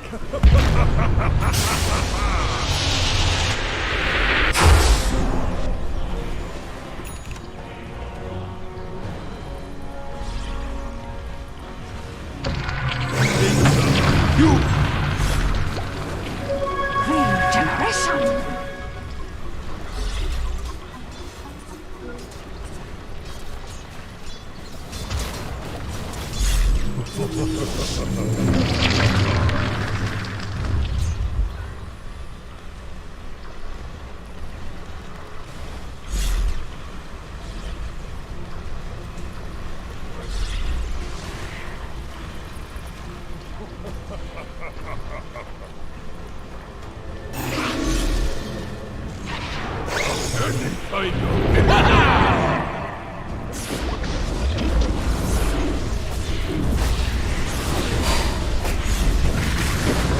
I saw that. Dire's top tower is under attack.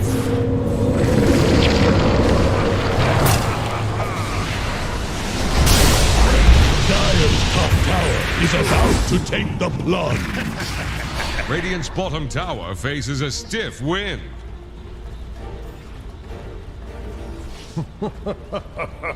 Yeah, much more patience from both sides. I think both of them kind of understand what happened. Getting more cautious. Much. Radiant think fortification can save them. Any port in the storm. Run dry. A boat. Radiant's middle tower just keeled over. What surge is this?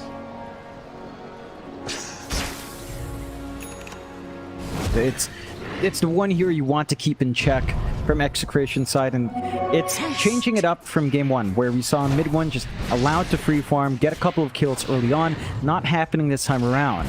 Naga Siren is still farming up well though, but it's lagging behind Raging Potato and Palos. So Execration still hitting this early spike that you want to hit on the TA, on the Brood. They've taken over that bot jungle. They just need to keep that pressure up. Maybe really start to hammer in on that mid tier 1. It does look like the side of SMG.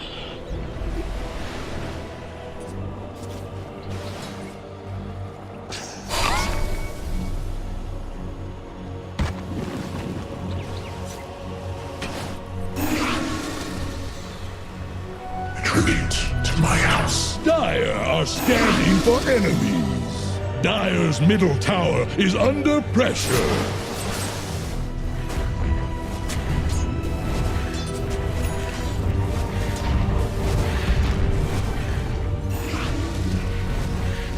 Dire's top tower is under attack.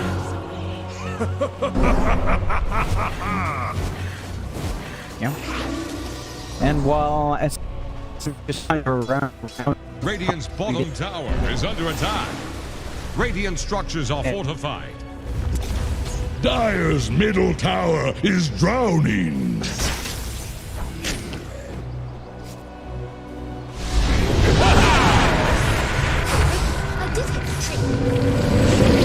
Radiant's bottom tower is under attack.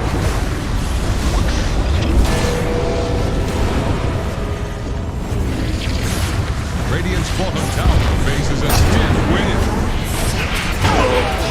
I saw it from miles away. Dire's top tower is under attack. Radiant's bottom tower is under attack. Dire's top tower is about to take the plunge. you're seeing just the commitment from Execration to save. Got ya!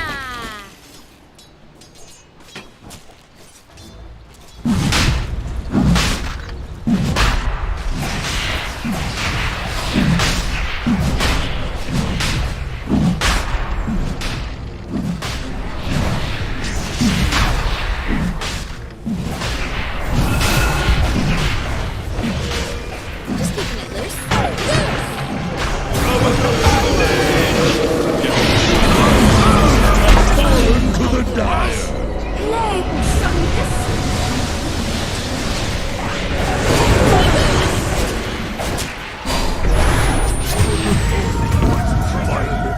You never know the mysteries.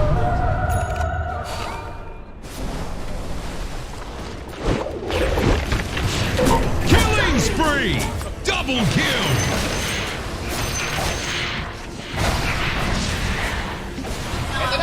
Throw a line to Radiant's middle tower. It's sinking, just like yours. Never forget. Here. Radiant's middle tower is under attack.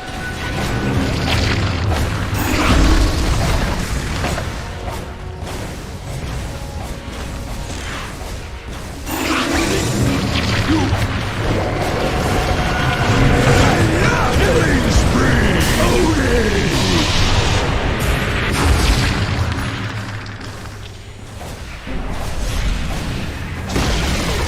Radiant's middle tower has fallen.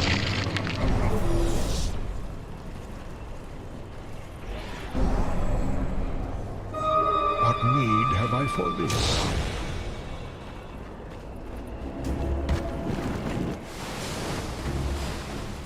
Radiant are scanning for enemies.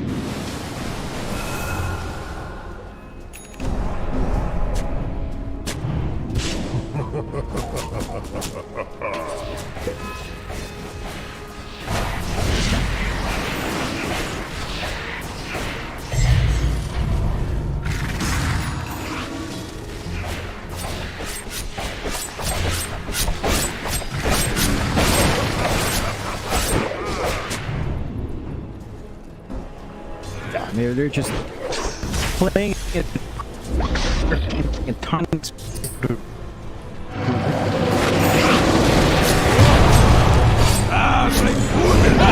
Secret is out.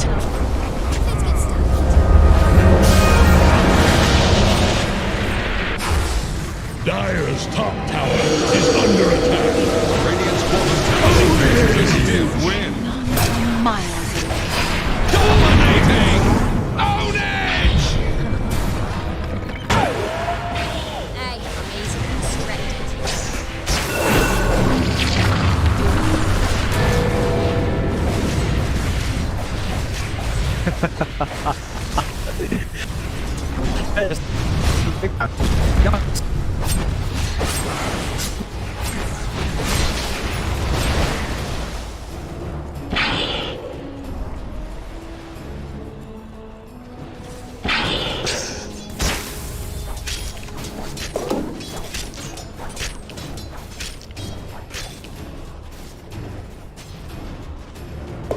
Blessings. Radiant's bottom tower is under attack. Dire's top tower is about to take the plunge.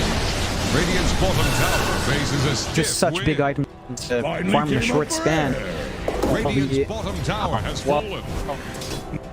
Bring, she's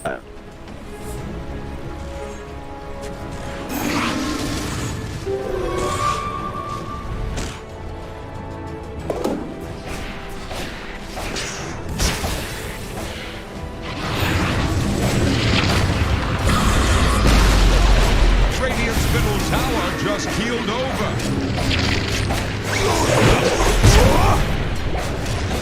Radiant structures are fortified. Dire's top tower is about to take the plunge. Much more life. Radiant's middle barracks have fallen. Dire's top tower is under attack. Dire's top tower is about to take Radiant's the middle plunge. barracks have fallen.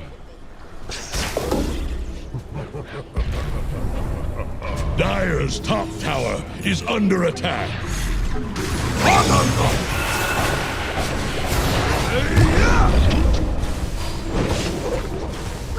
Dire's middle tower is under attack.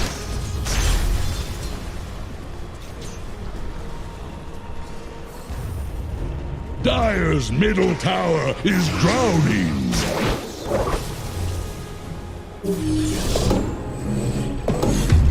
Dire's top tower is under attack.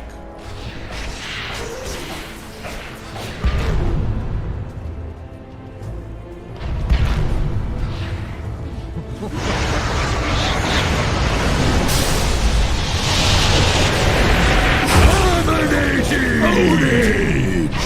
The might! Primal split!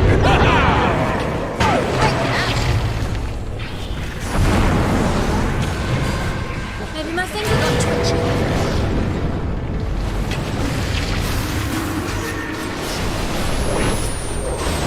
Mega kill! All wrapped up.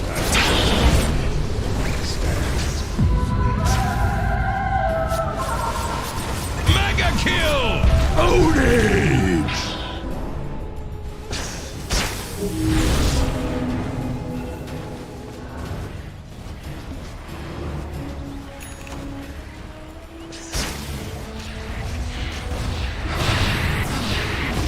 Radiant's top tower is under attack.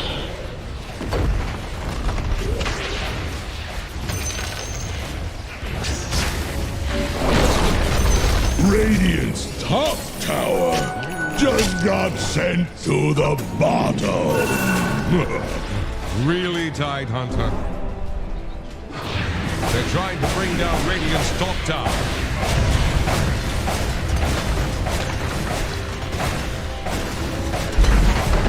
Radiant's top tower is on the rocks.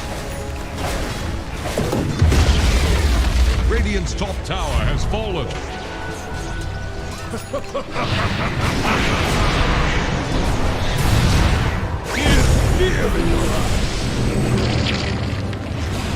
Dire's bottom tower is under attack.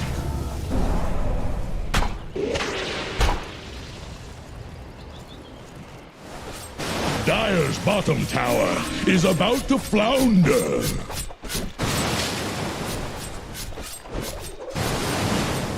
Dire's bottom tower is under attack. Conceal yourselves.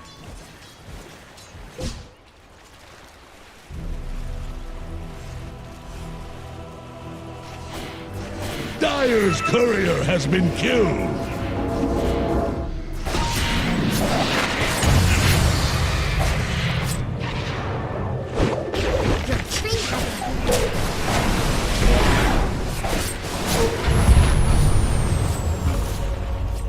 Dire's courier just went belly up.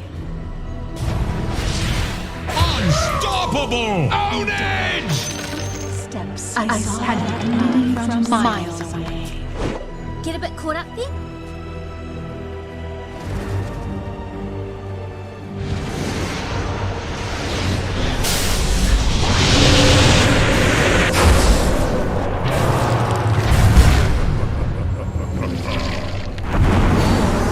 Unstoppable! Dire's bottom tower won't last long.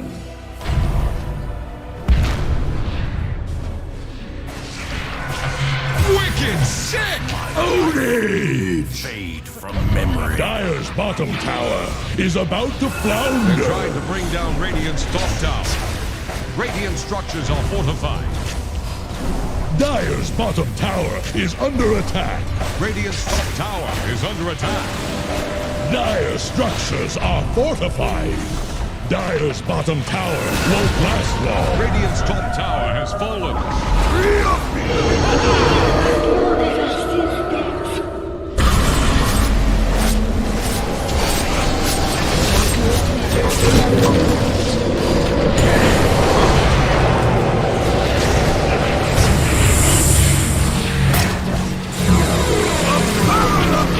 Monster kill!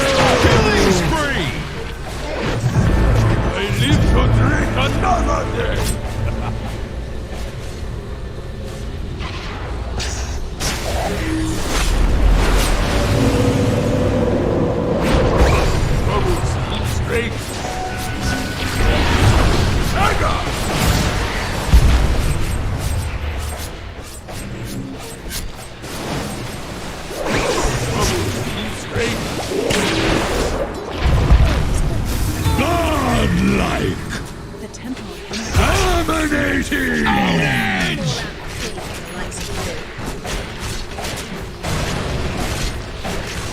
can't wait to see Radiant's top barracks have barracks fallen. fall. Dire victory!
5 seconds remaining. Dire's ban now.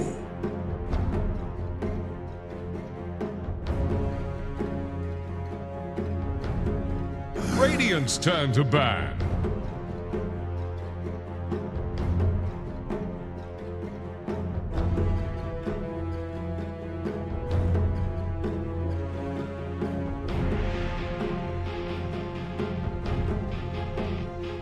The Dire get a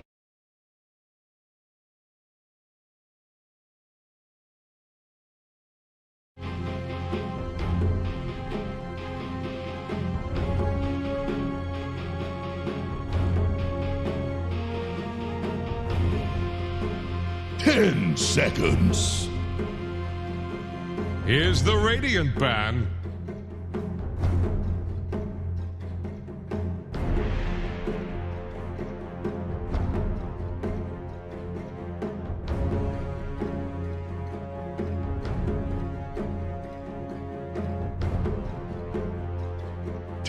Seconds. 5 seconds. What'll it be?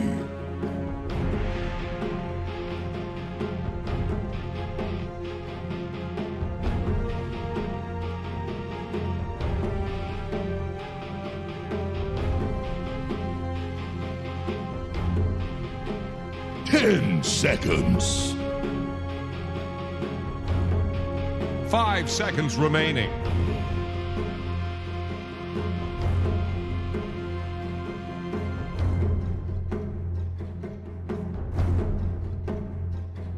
Radiant's turn to pick. Mars!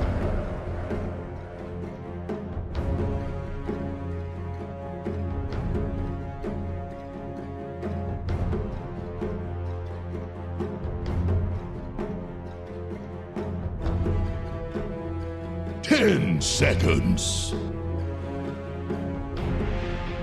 5 seconds remaining.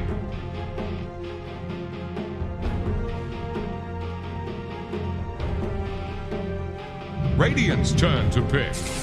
Axe.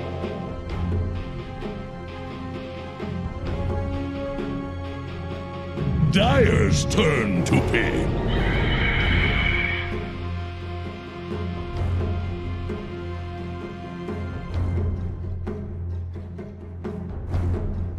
Dire's ban now. Medusa.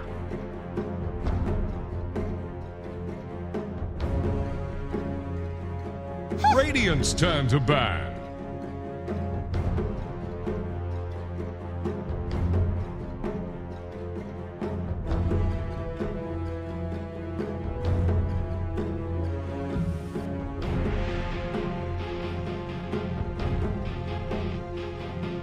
Seconds. 5 seconds remaining.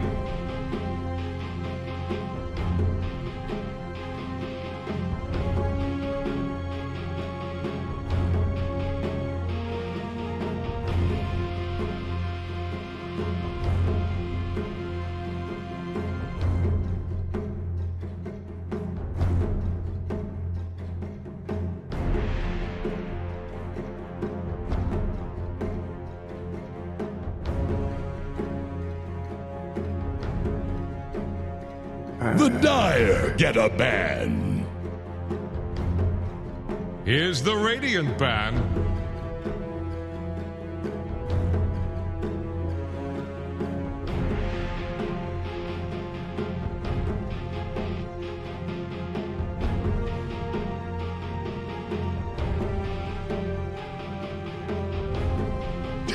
Seconds.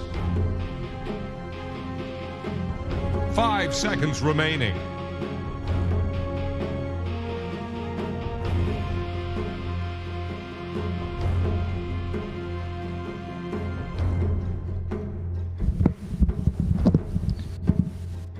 Cheguei.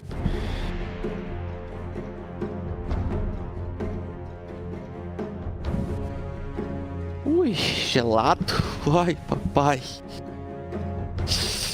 Ai.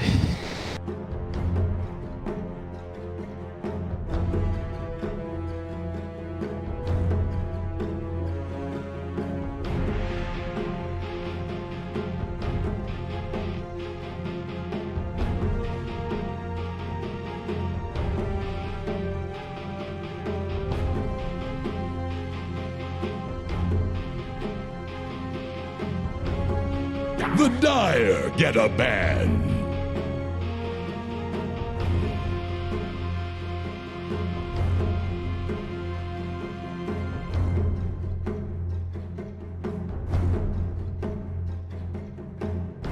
Radiant's turn to ban.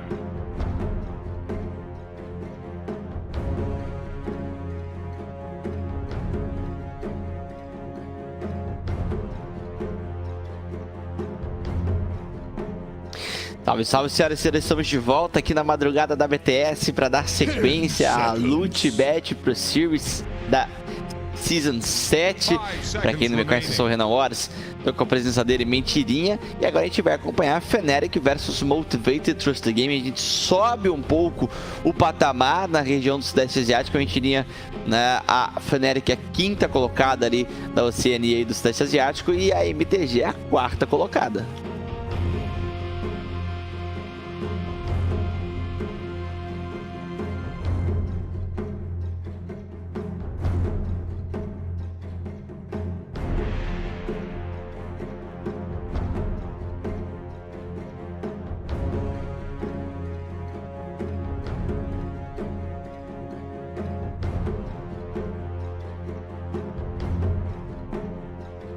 Radiant's turn to pick.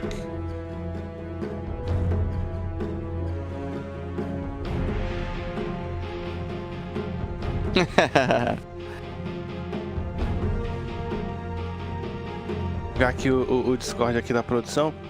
Ele vai me responder. Ok, qual a pergunta? Eu respondo pra você. O quê? O Jack. Se não me engano, o Jack e o. Era o Jack que ele jogava na Opinion. O Jack não. Enchantress. O Jack, ele era da Resurgence. Aí passou pela MTG, fez uma participação bem breve na T1 e voltou pra MTG.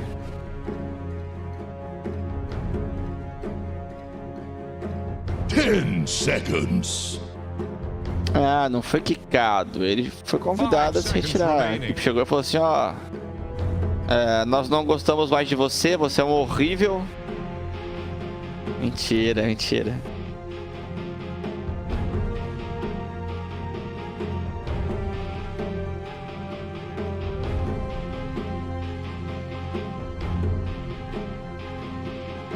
Ó.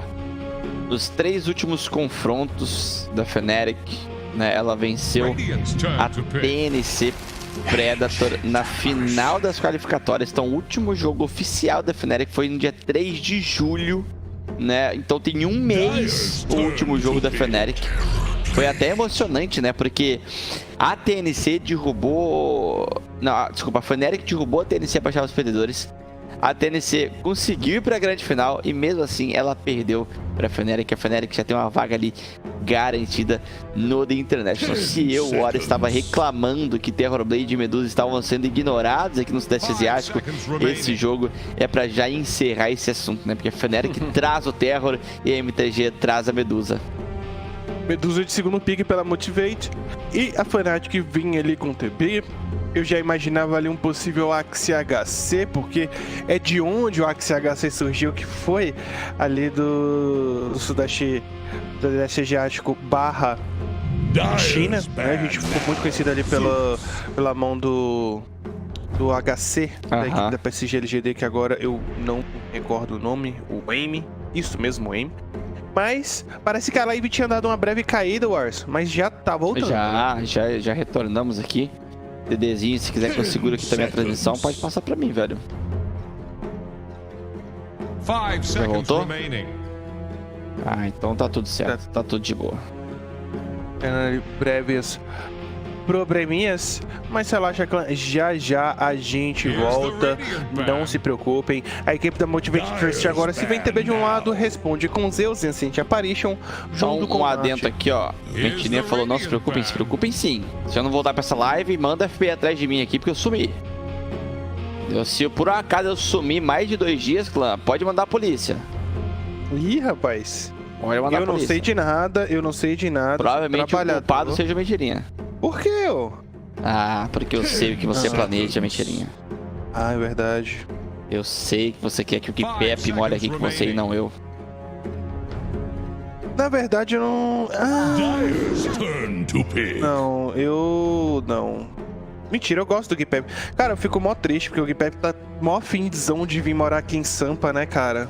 Só que não deu certo dele vir morar. Clã, se alguém conhece, alguém que tem um quarto, ou um papelão, uma casinha do cachorro que seja, por favor, aluguem para o Gipep. O Gipep ele queria, né? Ele conversando com o Otis. E tá meio quase tudo certo, e o Otis só parou de responder, alugou um AP pra ele e esqueceu do Gipep. Cara, mas eu não vou reclamar do Otis, porque o Otis ele é assim. É, então, é isso, né? Fnatic do Capitão Jabs, Axe, Fênix, Encantress, Terrorblade. Tô achando a composição bem forte por enquanto.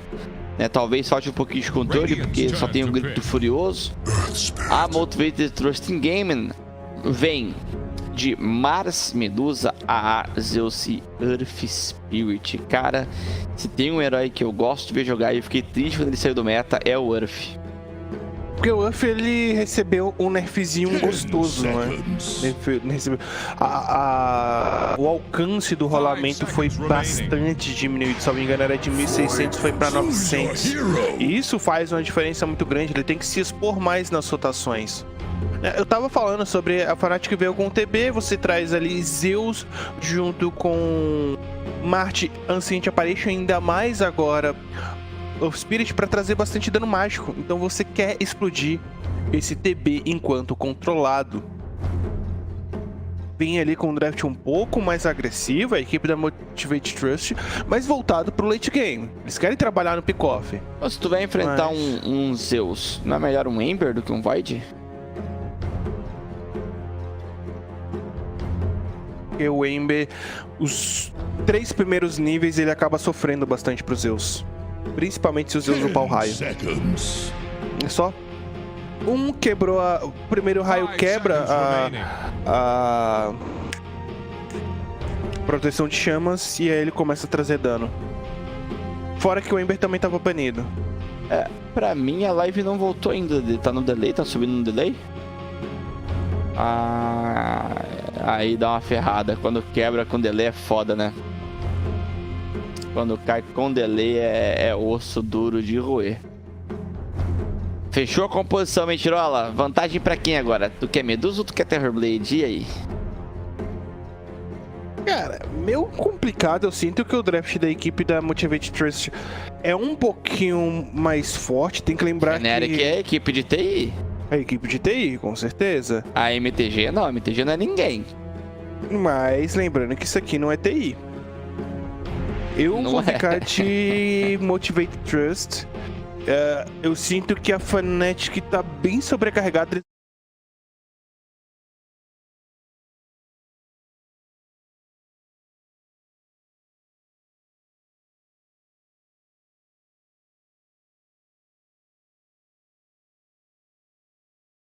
Que apareceu correndo. Será?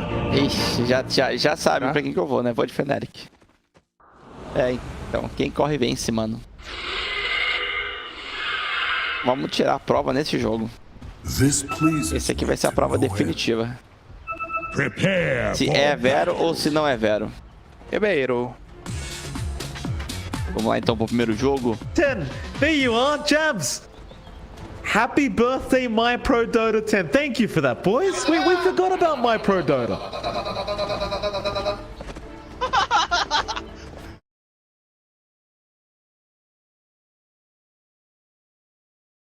No. Go! อยู่ไหนนี่ไหวบ่นี่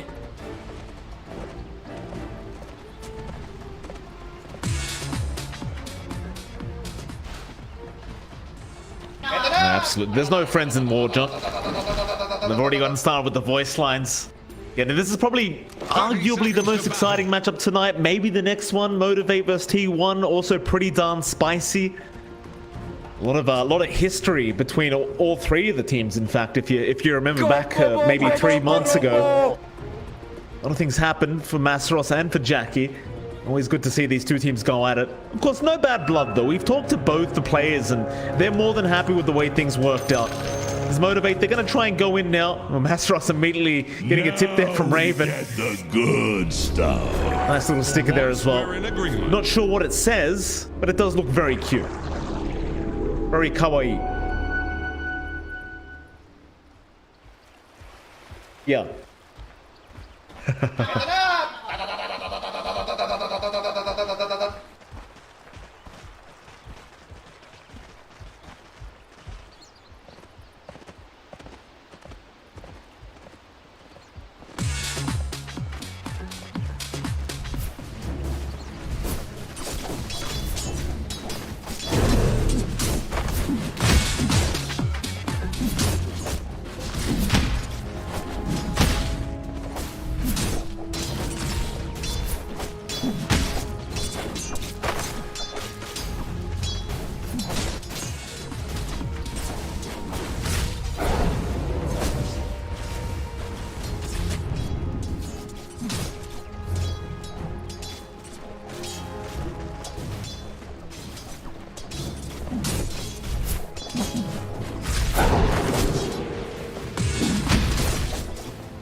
Yeah, absolutely. And plus, you can't really abuse the enchant this early anyway, right? Like with a Terrorblade, he's going to have the meta now, so maybe you can if they're out of position, but more than likely the impetus is just going to give you much more value this early on. Of course, we should have a look at the other lanes as well. Mid lane, Chuan is going to be there against Fearless. It does feel like Fearless should have the advantage in this hero matchup. But Chuan of the Void Spirit, again, he's been playing very well recently, and it's good to see him back in the mid lane, I might add. It's been a while, but you love to see it.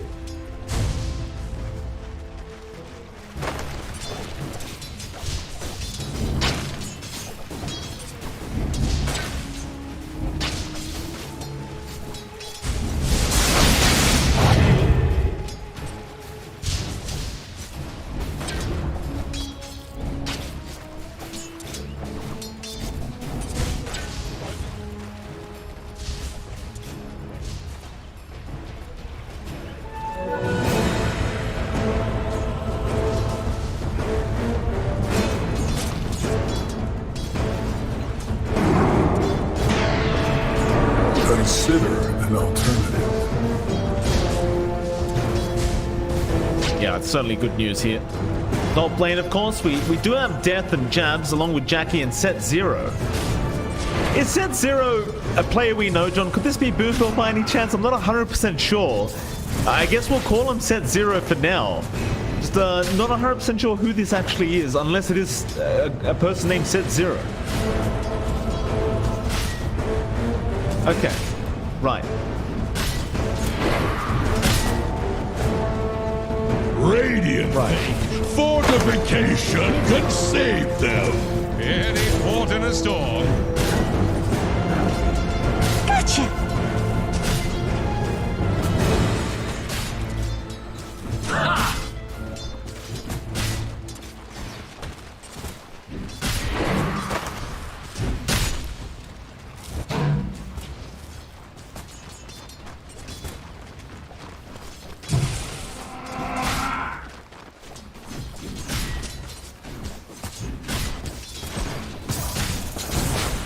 Denied.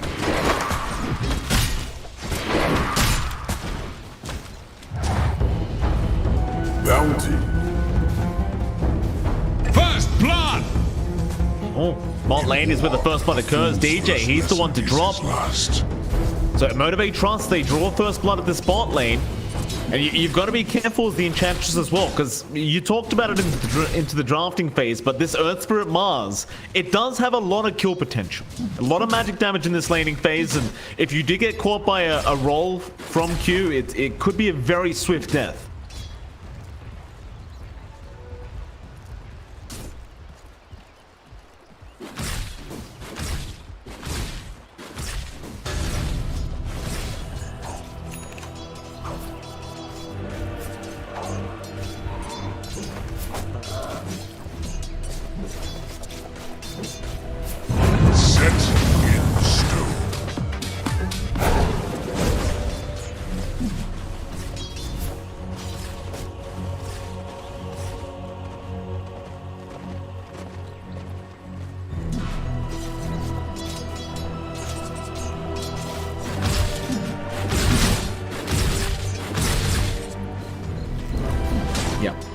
Dire's top tower is about Yeah, I love to the take fact that every time we do a pro series, somehow my pro Dota comes up. Every time. It's like pro series can't happen if there's not a reference to my pro Dota being made in at least one of the games. Every time, without a doubt.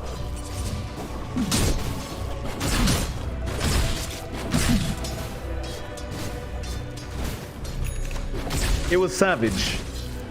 Yeah. Right. Yeah.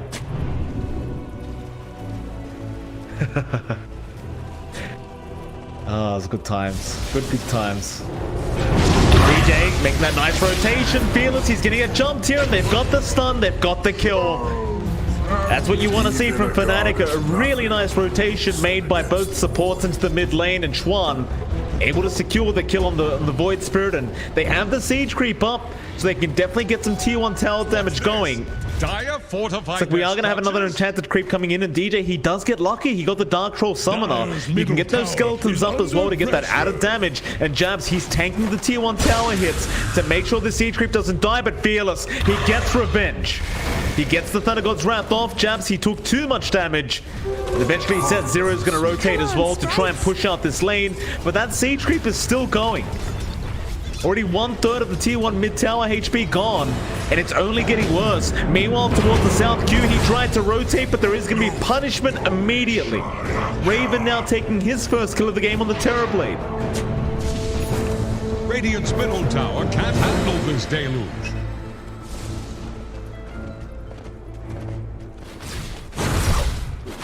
Throw a line to Radiant's middle tower. It's sinking, just like your ships.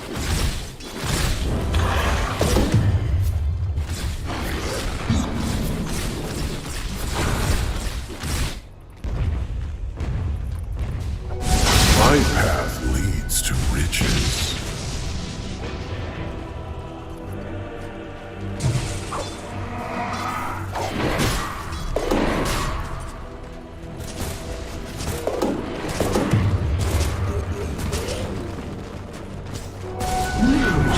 Dire's top tower needs some friends. Same as you, Yeah, Tide Hunter. that's the thing as well, right? Like, it seems like DJ in particular has been really keeping tabs on that triangle. I think Motivate Trust was just good game sense to make sure they don't actually stack the triangle, but rather go for the left side jungle. Because you know, as a pos 5 Enchantress, they're always going to rotate to just check if stacks are being made. And you never want to give them away to the Axe, who can just rotate over. So they get the left side jungle instead. You can stack the triangle later. And this will allow Jackie to make sure he does soak up all this farm before Death can invade the jungle and start being a real nuisance by taking the stacks. Which he can do right now with this Vanguard, but he's got to get that top tier 1 and the mid tier 1 tower down first. Whereas it does feel like if it was in the triangle, they could just kind of sneak in. Dire's top tower is about to take the plunge. Dire's top tower is under attack.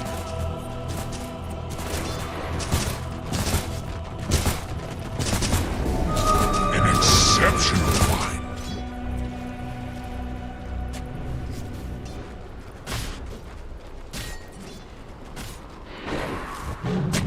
Yeah, certainly so. So Zero gonna get scattered by Jabs. The 8th Remnant, it's gonna land right in time for Chuan. On set 0, not gonna be happy about that. Chuan, I thought he was about to get started on the Ancient stack, but obviously he can't really do it as a Void Spirit, so he's just gonna put up a bit of a flashy mood with the Dissimulate, and then just back the hell out of there. Back to the fountain for him. Dire's top tower is under attack.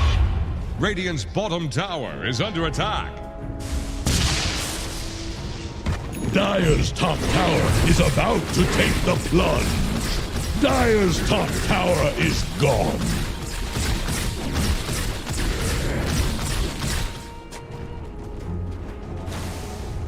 Dire's middle tower is under attack. DJ. He gets the heal out immediately, but Masteros with the Thunder God's Wrath out as well is going to have more than enough damage. And Fearless will be the ones to take the kill on the Zeus. Now Motivate Trust, they've got to get started on this bottom tier 1 tower. And their top tier 1, it was taken down so darn quick that bottom tier 1 really hasn't been touched whatsoever by Motivate.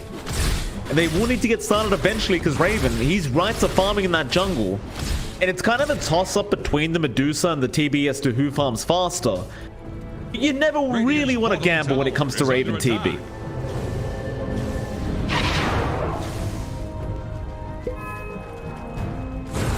Radiant's bottom tower faces a stiff wind.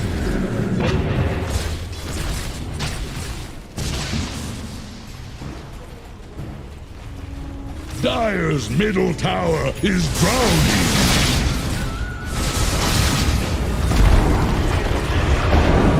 Take the Remnant. Yeah, they've got Q. He's going to try and run, but they've got the damage. Tron with the killing spree now on that Void Spirit, 3-0-1. And you've got to give props to Tron. Like, this is a very aggressive mid lane he's running, but he still managed to keep up level 9 now on that Void Spirit with 3 kills and 1 assist. He's actually 1 level ahead of Fearless, even though he's been the one rotating across the map. Dire's middle tower has fallen. Radiant fortified their structures. Attack the heroes! Radiant's bottom tower is under attack.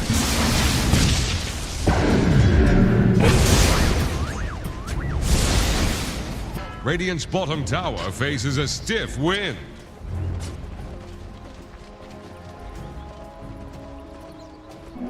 Haste. They are Fearless immediately timed. Egg to be dropped. They're under the tier 2 tower. Glyphs is going to be popped, but it won't help out. Q, he's going to pop the Magnetize and try to fight, but can they do it? Jackie's TPing in. He's going to try and join with the TP. It's taking way too long. They do at least get death. So they get something for their trouble, but they've lost their mid Zeus again, and on top of that, they've lost their Pulse for Earth Spirit. This Fearless Zeus, it doesn't seem like it's going to transition very well into that mid game at this rate. My speed.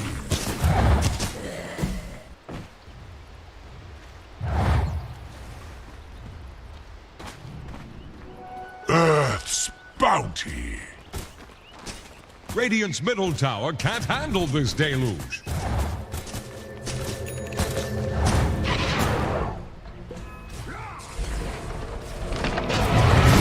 On Jackie, Tron's there, simulate, all the mana pool of Jackie's gone now, so they could commit all the way as Jackie, he doesn't have his team around. They got Raven though. On the southern side of the map, they do get him in the jungle, and Jackie, he might drop a kick away, a silence there from Q. He's trying his hardest to save Jackie here on this Medusa, but they just can't do it. They will eventually get the kill. So it will be a 1-for-1 on the position ones of both teams. Is now Motivate. They're going to try and punish even further, but Death's in. A nice call. He got Zeus, but can they kill him? Fearless, he's still alive. Tron's jumping in. They're trying to get the kill. Fearless, he's so darn low, but he does get the EG before he does drop himself. Now Tron, he's going to try and run himself out of here, but Masteros, he can't turn. They got DJ on the Enchantress. It's still going to be a pretty even trade between these both these teams, but it does feel like Fnatic is coming out on top.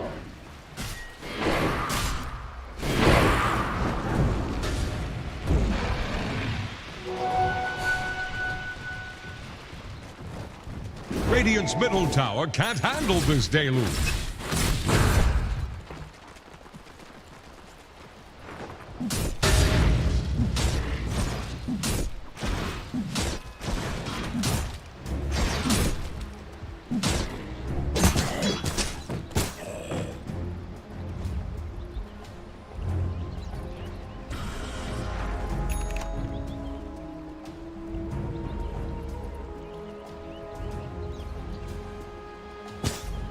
Dire have the spyglass at hand.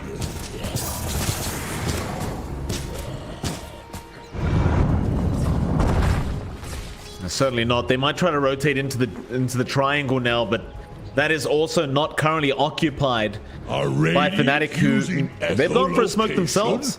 Fnatic, they're going to go into the opposite triangle. Jackie's going to get the information though that they are all missing, and we'll realize that they're probably smoked up to boot. So now Death, he's got the blink up. Masaros right across this mid lane. Chuan also there. Just that they want the Zeus first. They'll jump in immediately, and now the egg has been dropped. How do you take this fight? Motivate the X down. Nobody can focus it down, and now Masaros. He's been caught out trying to help. The arena's going to end. Jackie joins in with the Stone Gaze, and that might be enough to force them back, but no Chuan. He wants to go for a bit more, but he doesn't have the step charges. Meanwhile, on the backside, they have caught out jabs. They'll take down the Phoenix. A set 0. He's going to be chased on the AA. Ice Blast does connect. Is it going to be enough though, Chuan? He does get the kill into set 0. Immediately he starts running away. Meanwhile, towards the south, Q trying to go after DJ, but now Death's caught him out. Gets the dunk off on the axe as well. And it's going to be another favorable team fight for the side of Fnatic. Dire's bottom tower won't last long.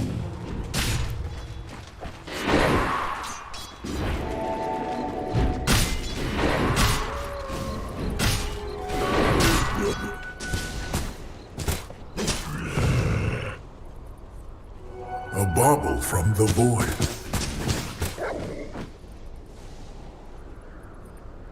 Ow, เสียวจังไดนี่ไหวบ่เนี่ย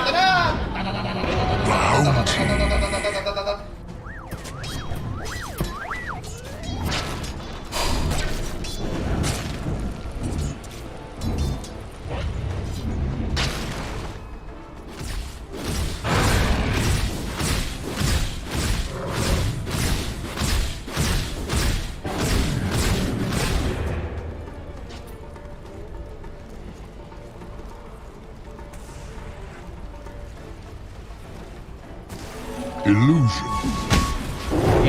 Yeah, they've got jabs on the Phoenix. He is not going to be able to get out.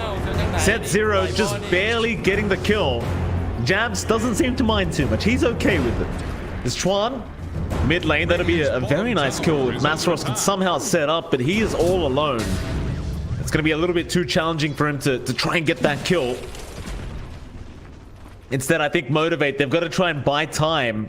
They can put their trust in Jackie to be able to kind of out-farm everyone else on the map, and that's exactly what he's kind of doing. Apart from Death on the axe, though, who's now working towards what seems to be a Manta. He's going back for the Hood of Defiance, in fact. So he got a quick casual Yasha. Mid lane, Chuan going to catch out another target, this time Masaros, and the immediate dunker. This Mars just nowhere near being tanky. Dire's top tower is under attack. Radiant's bottom tower faces a stiff wind. Dire's top tower is about to take the plunge. Radiant's bottom tower. Set 0. They'll have to settle for the AA kill, but Chuan will happily take it. I mean, Chuan, he's on fire right now. John 6-0-6. Hasn't dropped a death yet. And is about 1.8k away from having the full Angza. He'll have it by 20 minutes maximum.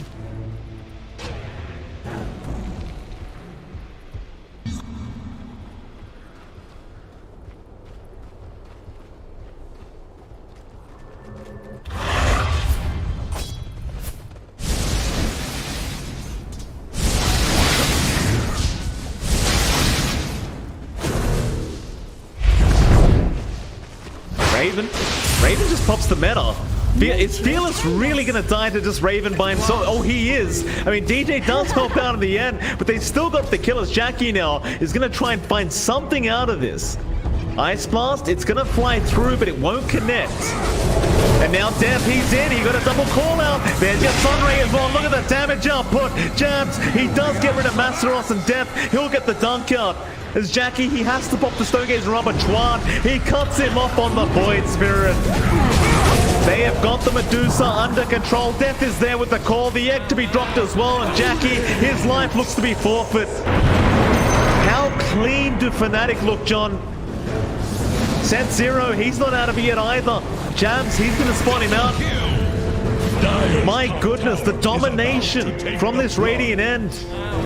They just, it's surgical. This game isn't even close right now.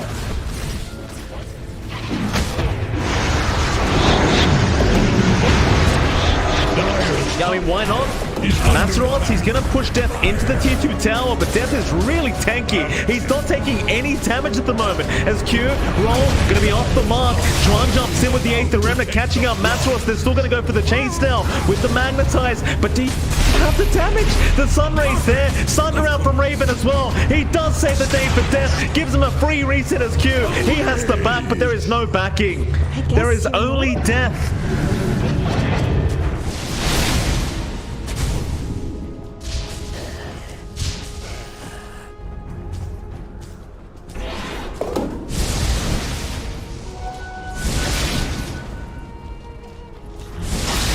Dire's top tower is under attack.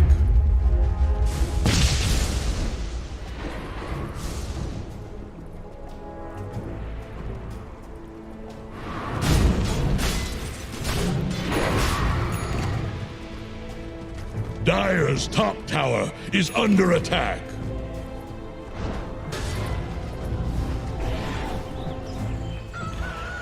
Dire's top tower is about to take the plunge.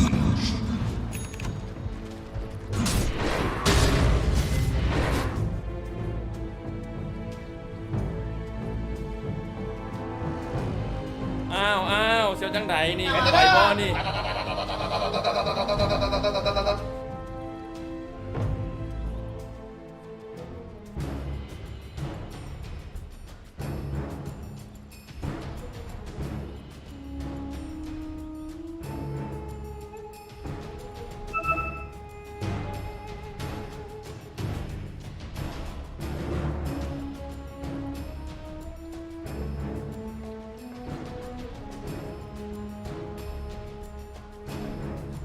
Yeah, it's going to be very tough, that's for sure. By the way, while we are in this pause, we may as well confirm, thanks to our lead admin Dougie, Boombell is playing. That is set 0. So this is set 0, this is Boombell, but it seems he's changed his name around. So there you go. For anyone wondering. This game is on. Ah, you were close enough. Dire's you were close enough, John. Don't worry. Attack.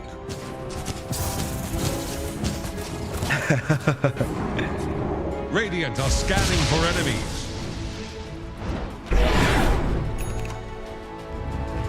Dire's top tower is under attack.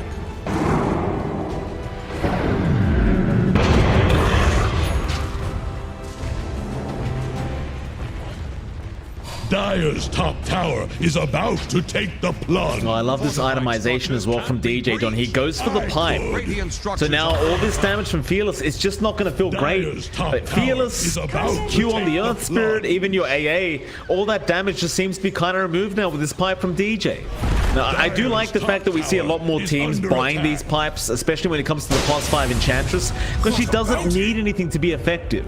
She could just buy these utility items to help out the team. Is about to take As there is going to be a Thunder God's Wrath, and there was a smoke from Motivate Trust. They do barely spot out Raven, but he's past the tier 2 tower, so it's just not safe to dive in. And in the end, Motivate, they're not going to be able to find anything with this 5-man smoke.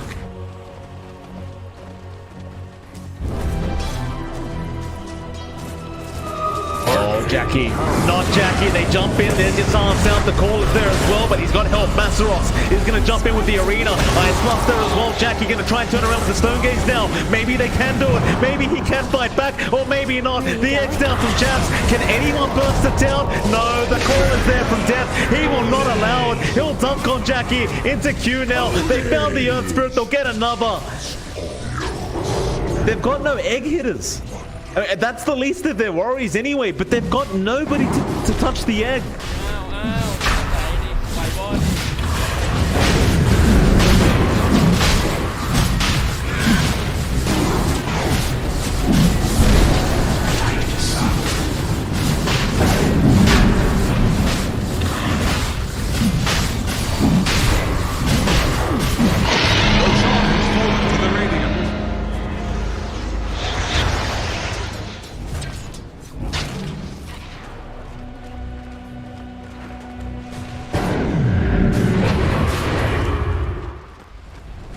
To restore the void within. Dire's middle tower is drowning.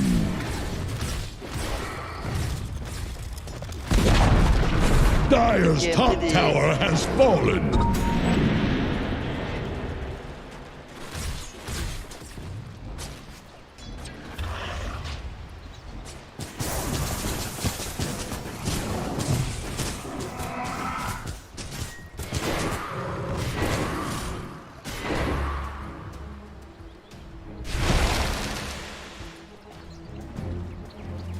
It all kind of goes back. I mean, I keep bringing this up, but Chuan's just been such an influence on this team in this mid lane. And we'll roll in. Who they found? It's going to be the Axe. They've got Death. He's a big target. And the Ice Master's there. Death. He does pop an illusion, or rather the Manta. It won't be enough, though. That's a big kill for Jackie. And that's what you need for Motivate. You need those single pickoffs to allow them to come back and close this net worth gap that is there. And now Jackie, he can start working towards that T1 mid tower, and he will get it. Has fallen. It's not much, but it's a start. In fact, that'll be another great target. If they do get it, it looks like they've got him. Roll in, just perma-stun him up, and that'll be another kill going to the way of Motivate. In fact, now Champs, roll is there, off the mark for Q. Might be able to slow him up with another roll out. He hasn't got the Icarus dive. So he's got no way out, and suddenly Motivate. Gotcha. They do get a 3-for-0. And John, let's not forget Motivate. We have called them the kings of comebacks many, many times. So you can never really count these guys out.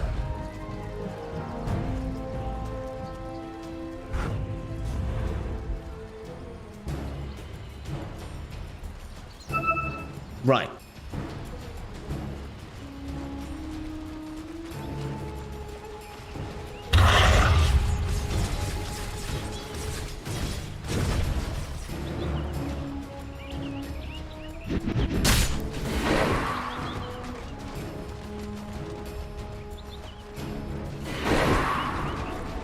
Radiant are scanning for enemies.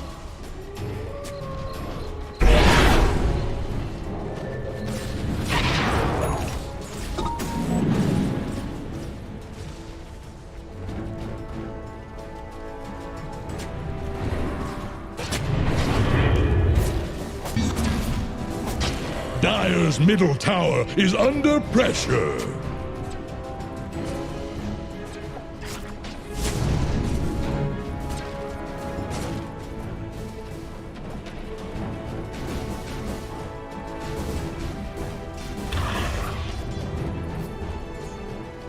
Yeah. Dire's Fnatic, they're not going to put their, they're not going to get their foot off the pedal yet. Gas is still going here, Fnatic. They'll get the bottom tier 1 now, Raven. Still farming really well, going to that Eye of Skadi. Looking very strong on this Terror Blade. Dire's bottom keeps up the good work. Goes to that bottom tier 2 tower now. And of course, Fnatic, they want to try and force a rotation back from Motivate. Trust if they can. Dire's bottom tower is under attack. Like Motivate, they might show themselves in that top lane. And if you're Fnatic, you might start forcing high ground.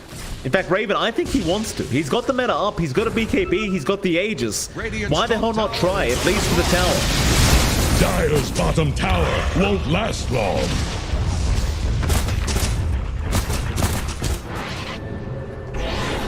Dire's middle tower is under attack.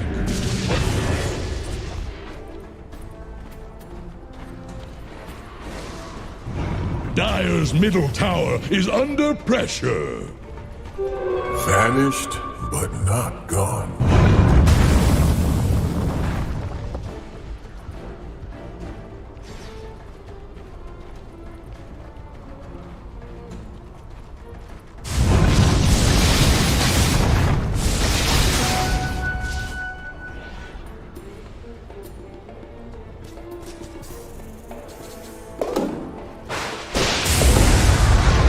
Chuan, quick reactions out from Masteros. They spot him out with the Thunder God's Wrath and now the Ice Blast.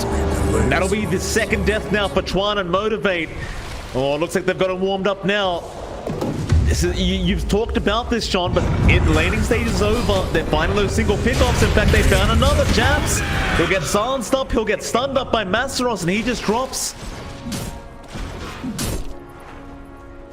Radiant's bottom tower is under attack. Radiant's bottom tower faces a stiff wind. Dire's top tower is under attack. Radiant's bottom tower is under attack. Dire's middle tower is drowning. Radiant's bottom tower faces a stiff wind. Radiant's bottom tower has rung its last bell.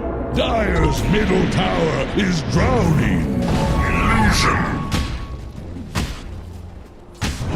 Dire's middle tower is under attack.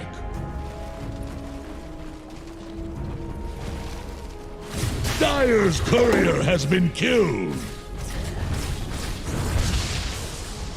Dire's middle tower is under pressure.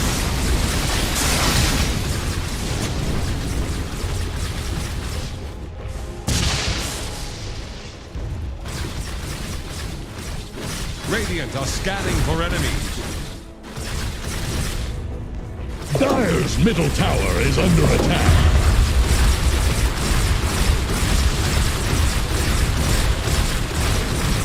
Dire's middle tower is drowning. Radiant's bottom tower faces Classic a motivate, stiff wind. just coming from different areas and kind of distracting here with Jackie. We've seen this move before. They are going to get cut off though. Death, he gets the caught off, and now the egg immediately dropped. They found 2 on set 0. He's gone. Masseros. He's going to get used up, but he's got nowhere to go but down. Another dunk out for Death. I said good day, sir. And apparently Fnatic's also seen that move out from Motivate before, John, because now they found Fearless. A triple kill out for Death. 9, 2, and 7 for our Axe, and they're onto the high ground. 2 heroes down without buyback. This should be at least 1 lane of barracks.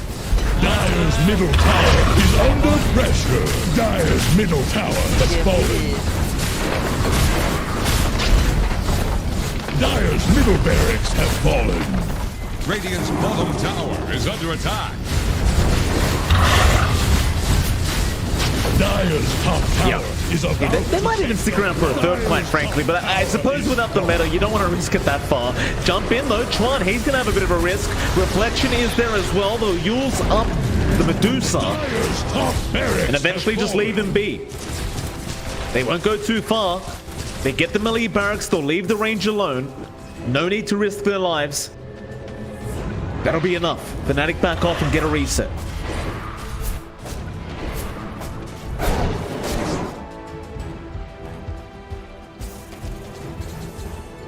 bounty.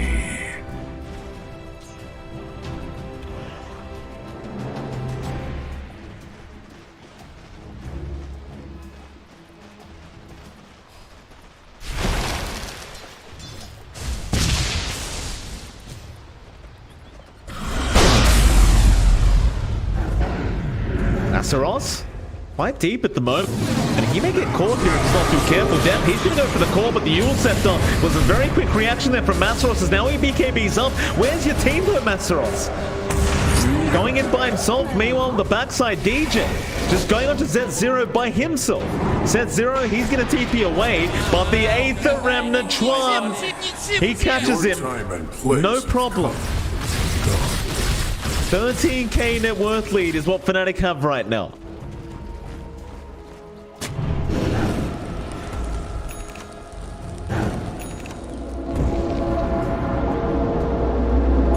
They're trying to bring down Radiant's top tower.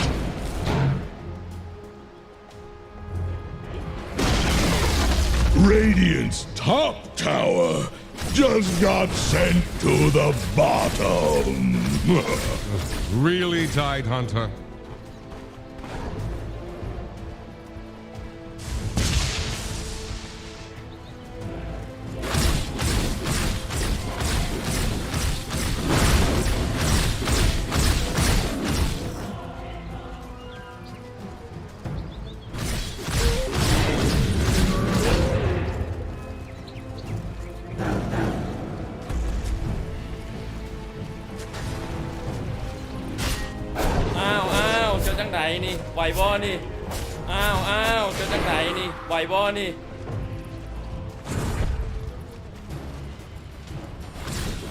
Oh, certainly so. I mean, there's no rushing for Fnatic.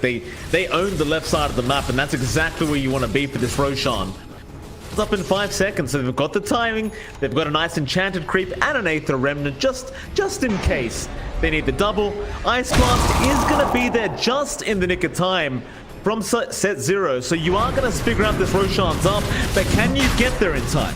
With this Axe Master Shards build up, they rip right through the Roshan, and now Raven's going to join in with this new Daedalus of his. And it's like, how do you keep up? How do you try and fight this? The answer is you don't. You let it go. Fnatic's got the Aegis, Death will take the cheese, and Jabs will take the shards. And now, if you're Fnatic, you're looking at that high ground again.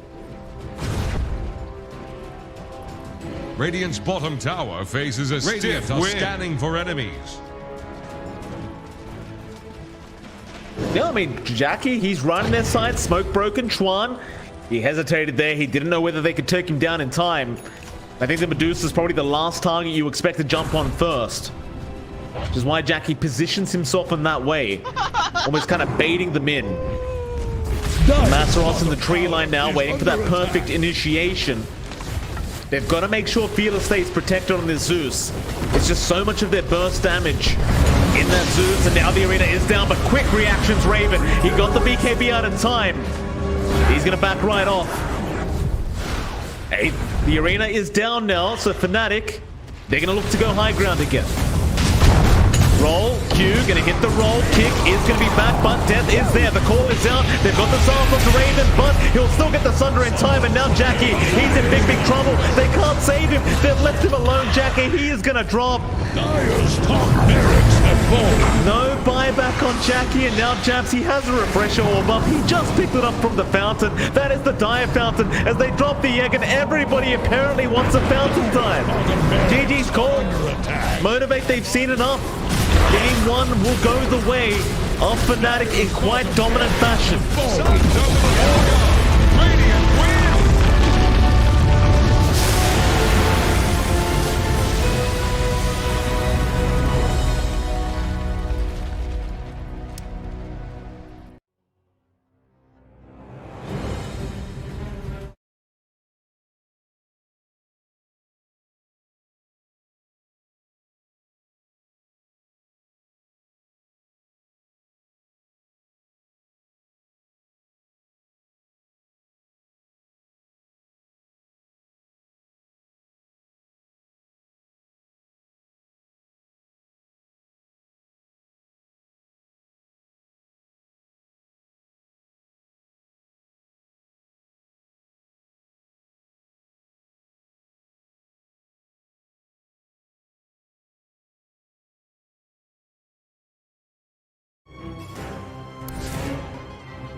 5 seconds remaining.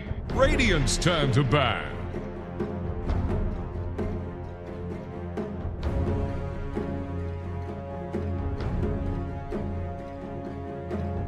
The Dire get a ban. Here's the Radiant ban. The Dire get a ban.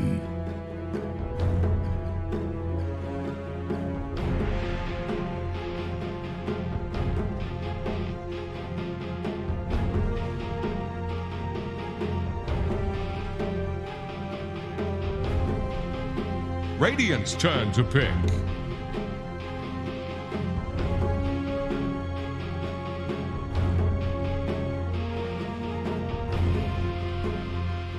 Dire's turn to pick. Mars.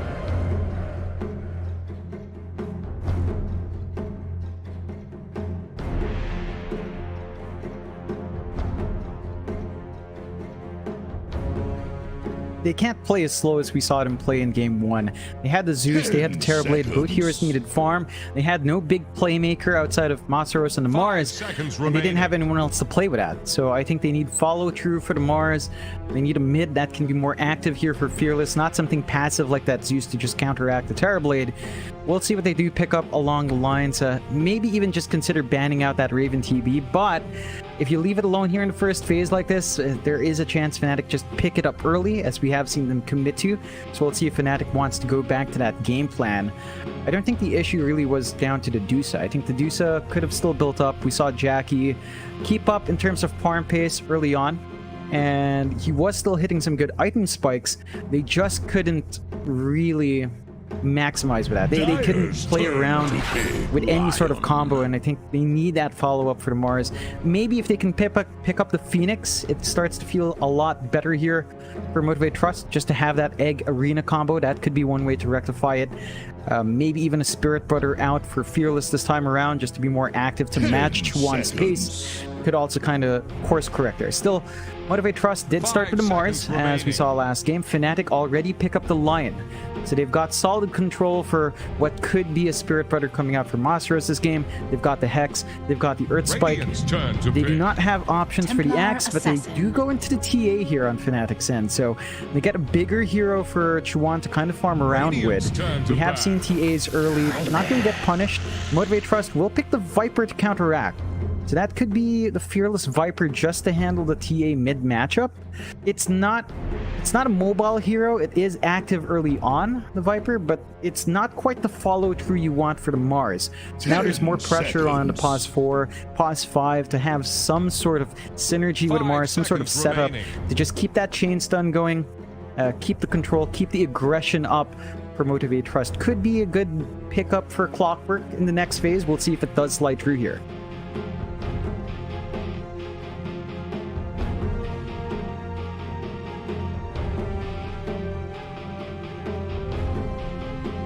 Dire's ban now.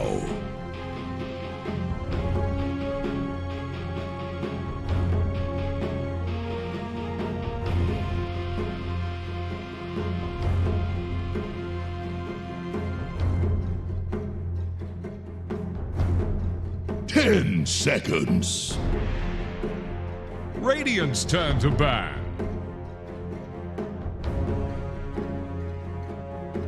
Dire's ban now.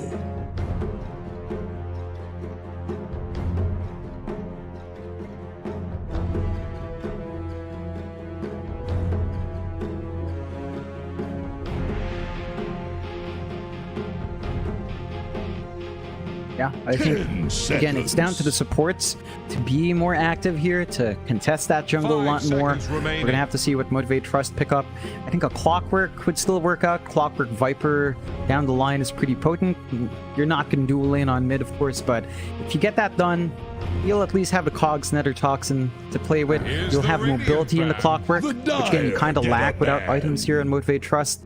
And you just want a hero that can jump up, that can set up, that you can follow up with, and just run around with. That was really lacking for Motivate Trust. We saw that. We saw them suffer in their early game, and again, based on past interviews, Motivate Trust are well aware that their laning phase is probably their weakest point. I think the draft definitely didn't help them in the last round. Do you see the rest of the bands? Motivate Trust taking care of heroes that just walk out of arena, so they take care of Lifestealer Jug. No spell immune heroes to have to worry about for the Mars to lock in or the Viper to damage. Puck taken out of the pool as well in case Fnatic, I guess, flex around the TA or run an off-lane Puck or support Puck, which we have seen a couple of times again, just to ensure that Fnatic won't have that big mobile hero themselves to kind of play quick with. Still a lot of options for Fnatic though, especially in the off lane. We do see Brewmaster left alone for both sides. That could be a great pickup as well. And Fnatic, surprisingly, are the ones to ban out Terrorblade. So they're not going to be picking up the Raven TB. Would feel greedy with a TA on hand, so I think they're going to look for something more sacrificial. And they take the Earth Spirit on their side. So they've got the jump again. Like we saw the Earth Spirit and Motivate Trust. The Q was getting some work done, not quite enough. I think Fnatic with Jabs and DJ, either one and either of these two supports are going to do fantastic work on the line and on that Earth Spirit. There's so much aggression that just these two heroes can do on the map. 5 seconds remaining.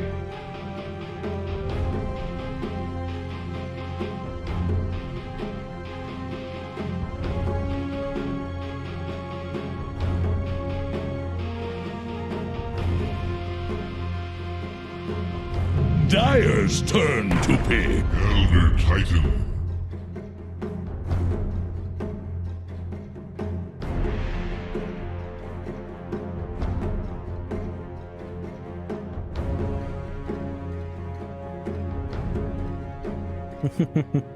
Ten seconds. 5 seconds remaining.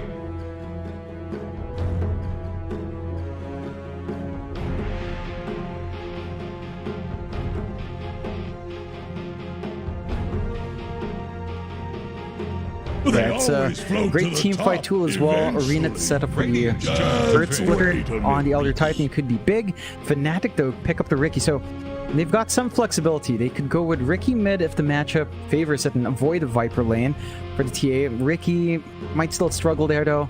They could run the TA safe in that sense, or just run the TA mid. Riki safe for Raven, fairly open in choosing their poison here on the side of Fnatic. And we have seen that Riki, once you hit that early spike with just the Orb of Corrosion and maybe a Wraith Band, you're ready to go. You do good damage around the map. You can just kill heroes to farm up your Diffusal Blade. Once that Diffusal is up, you really rip through everyone. So you've got solid power spikes here for Fnatic to play with. Not too greedy, I think, with how the Riki plays nowadays. No factor of being overly greedy with a TA just yet. And Motivate Trust now, I worry about their hold. They only really have Spear. The sleep is there, but it's not the most reliable to catch. Something like the TA, something like the Riki. They don't have the Lion on their side. They could maybe pick up a Nyx still. That could be one way to kind of correct that and get some information on the map as well. I don't know if they really want to. They could still flex the Viper as support instead and kind of choose something else for Fearless as well. But a Viper Elder Titan support duo doesn't sound particularly strong. It just lacks a lot of control, lacks a lot of mobility, and we do need to see Motivate Trust have heroes that enable that kind of run and gun playstyle. Radiant's turn to ban. Spectre.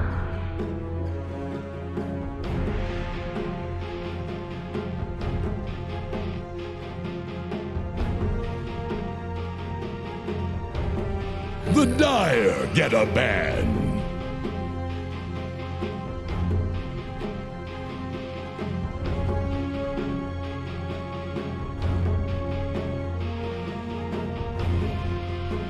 Yeah, I think the Spectre pickup for Motivate Trust, it's kind of similar to how Medusa was for Jackie. It's just that big win condition. You want to keep farming up on it. You want to stall the game up to get the items going on this hero. I don't know if they have enough activity with Mars Viper, and it does look like Fnatic's expecting something on mid or off lane. Like it looks like they're expecting a flex here for Motivate Trust. I mean, you could still run Mars mid. It's a possibility. 10 seconds. 5 seconds remaining.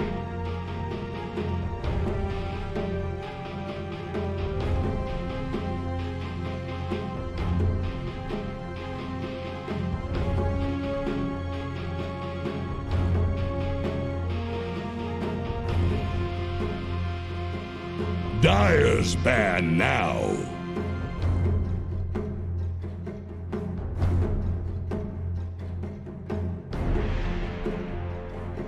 Radiant's turn to pick.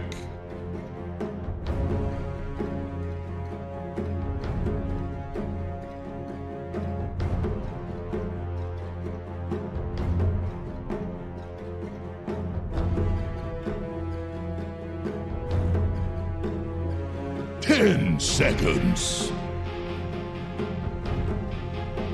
5 seconds remaining. Timbersaw is an option. Nothing to stop it. You worry about maybe the Viper damage with the magic resist drop. I don't think you're really that worried about it. You can rip through Mars. You can rip through Spectre really nice in lane. Could be one way to set up. You already have the line. Like if you want to run the line in that lane instead of the Earth Spirit, run the Earth Spirit with, say, Riki. It's a bit awkward. But you do have that Earth Spike setup with the chains, with the Whirling Death. It's a really hard lane to play against. And Motivate Trust, they close out with a Hoodwink. So we've got Hoodwink, Elder Titan as a support duo. Likely to see the Viper mid. Can still flex with Monstrous and Fearless with Mars Viper though, but we haven't seen Mars mid in a long time. Or at least it's not as common. The Hoodwink does provide him more control. It gives him some opportunities to, say, get a big bushwhack into the stomp from the Elder Titan or vice versa. And that gives him some options to actually get some lockdown in, which is important because that was lacking for Motivate Trust. So we'll see if they can start to get that faster pace with these supports up. Fnatic, I think you could still go Timbersaw. I think I still really like it in this matchup against Motivate Trust. Again, you worry about the break on hand from Viper Hoodwink. Overall, I don't think it takes away too much from Tim. I mean, you still build up stacks outside of the break. The break just stops you from getting more stacks. So it's still pretty darn good. They go with the Enchantress instead. So it looks like they're going to run... Yeah, Det Enchantress, all right. Core Enchantress. It's hellish for the Spectre to lane against that. It's not fun. The damage coming through can be annoying, especially if you just go all in and impetus. We have seen Enchantresses go pseudo core anyway, and you can still kind of get information around the map with the enchant. There's a lot of presence here for Det early on. Jackie, he's going to have to really work that lane well, and Boombell on the Elder Titan has to get that space going. You can't afford to have Jackie lag behind in farm. He's not going to be able to keep up with a TA. He's not going to be able to keep up with an active Riki. Like, these heroes just do so much more, and if they're forced to farm, they farm a lot faster than Spectre can. We've just seen it over and over again where Spectre flash farm is just like a oxymoron. She doesn't really flash farm. It's slow. So Jackie somehow has to find that space out, and it's going to be down to the rest of the heroes on Motivate Trust to get that done.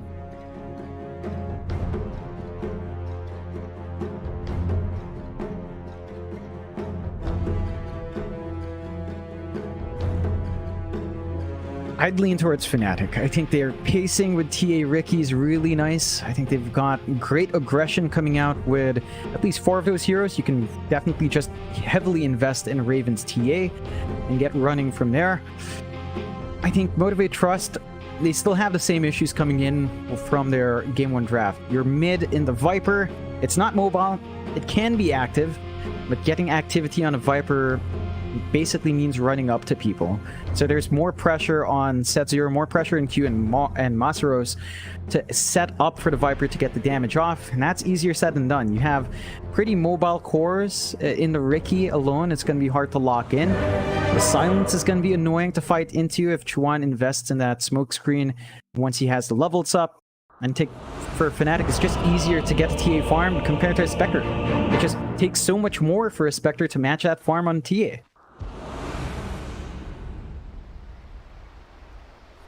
Trust the way the Fnatic are going to have a very dominant kind of 2-0 start to their group stages by game 1. I mean, not like that's how it's going to go, but 2 completely different drafts now. We'll see if Motivate can kind of make this one work against Fnatic. We are going to have a quick pause now. It looks like Fearless does need a second. I don't really think there's going to be... Oh, there might be a lane swap.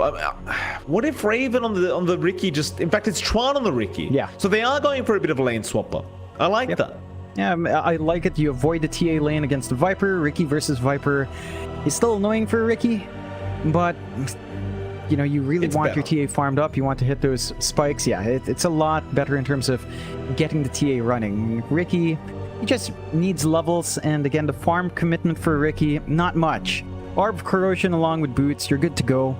You farm heroes instead with your damage output, with your mobility, and you can just kind of play from there. It's all about getting Raven big, and we have seen Fnatic basically do that throughout their different iterations. It's all about that safe lane, getting the farm out for Raven. They are very disciplined in just buying that space out. I'm sure Chuan wouldn't mind taking another very active position here. I mean, he did the same thing on his Void Spirit. He was just running all over the map, finding kills. He still had the level lead over Fearless. He still had the farm lead over a couple of cores as well. You can kind of get that same job done with a Ricky. No, absolutely. You've got so many ways of just getting out away from the Viper if you do get caught in a bad position as well. Like, you've got the blink strikes, you got the tricks to the trade. There's plenty of ways of resetting here for Chuan in this mid lane. Raven on the TA, gonna enjoy his matchup unless they go for a swap with the Viper Mars. But I don't think they're gonna do that because Fearless has already gone onto the Viper now. So I think Masaros is just gonna have to try and deal with this. Oh no, never mind, Masaros. He is queuing himself up in the mid lane. So maybe they will go for the lane swap up. Yeah, it looks like they were expecting it. So we'll get treated to Masaros mid. And the Viper off lane from Fearless. It's a good read coming out from Motivate Trust. We'll see if they fully commit, but looks like they will. They've got the information out with the war. They spot out Chuan on the Ricky mid. They should be able to know. That blood red, really, it bugs the hell out of me. Someone, it looks like a Fong material. That's not right. It's not blood red, John. It's just literally blood. You know, that's the whole idea, John. Blood is indeed red. See? I suppose that's what Valve was trying to go for. Well, there you go. Chrome's there, John. Now your eyes can relax a little bit. In fact, now there's no river. Enjoy, John. You get nothing. Good day. I like that. Look at. You ever think about the guy that did the river textures like this? The river materials, the little rocks there, and you never see it. There's still fishes in this river with no water. How does that work? Where? Are they? Yeah, they're sailing around here. I don't see them, John. I think you're drunk again, John. Stop drinking before we cast, thank you. Bottom lane, we have Death and Jabs there on the Earth Spirit Enchantress. Gonna be against Jackie and of course Set Zero. This laning phase, it does seem rather difficult, doesn't it? Like Set Zero, he might be able to kind of establish dominance in the lane on that Elder Titan, but you are still against an Enchantress. He does have the enchant up, so you are gonna be able to remove the bonus damage away from Set Zero every single time he does get that Astral Spirit out. Yeah, it takes away a lot of presence for Set Zero. Death's just going to be able to juggle that around, of course. And Chance cooldown is a lot longer, and by about 5 seconds. If Set Zero just juggles the duration fine, should have decent uptime regardless. Once levels start pumping out here, though, once you have Impetus up on Death, you feel a lot safer. Like, look at Set Zero. He runs up to get harassment. He's already down to quarter HP. 1 tango left. The moment he goes in for another trade, he's just gone. I mean, they're really trying to slow down Jackie here as best they can as Set Zero now enchant is out, and they'll get the first blood death. Just really sets it up really quite well, and Set Zero, it's a tough lane for an Elder Titan. There's really nothing he can do unless enchant is on cooldown. And once Death hits level 3, he's practically going to have it every time the Astral Spirit's on. We'll have a look at the other lanes though. Mid lane, Chuan is there against Masaros. So they do get the matchup right here for Motivate. The thing is, Ricky still does very well against Mars. Like, Ricky kind of beats out both of the Viper and the Mars. So Fnatic, you don't really mind too much. It's more about having Fearless going against the TA to try and win that matchup. But Chuan's going to have a great time regardless, I think. Yeah, he's lagging slightly behind in CS. I don't think it's by a big enough margin to really care for. Masaros can just maintain wave clear quite nicely with Rebuke, although... Speaking of, Fearless does end up killing off Raven. So there you go.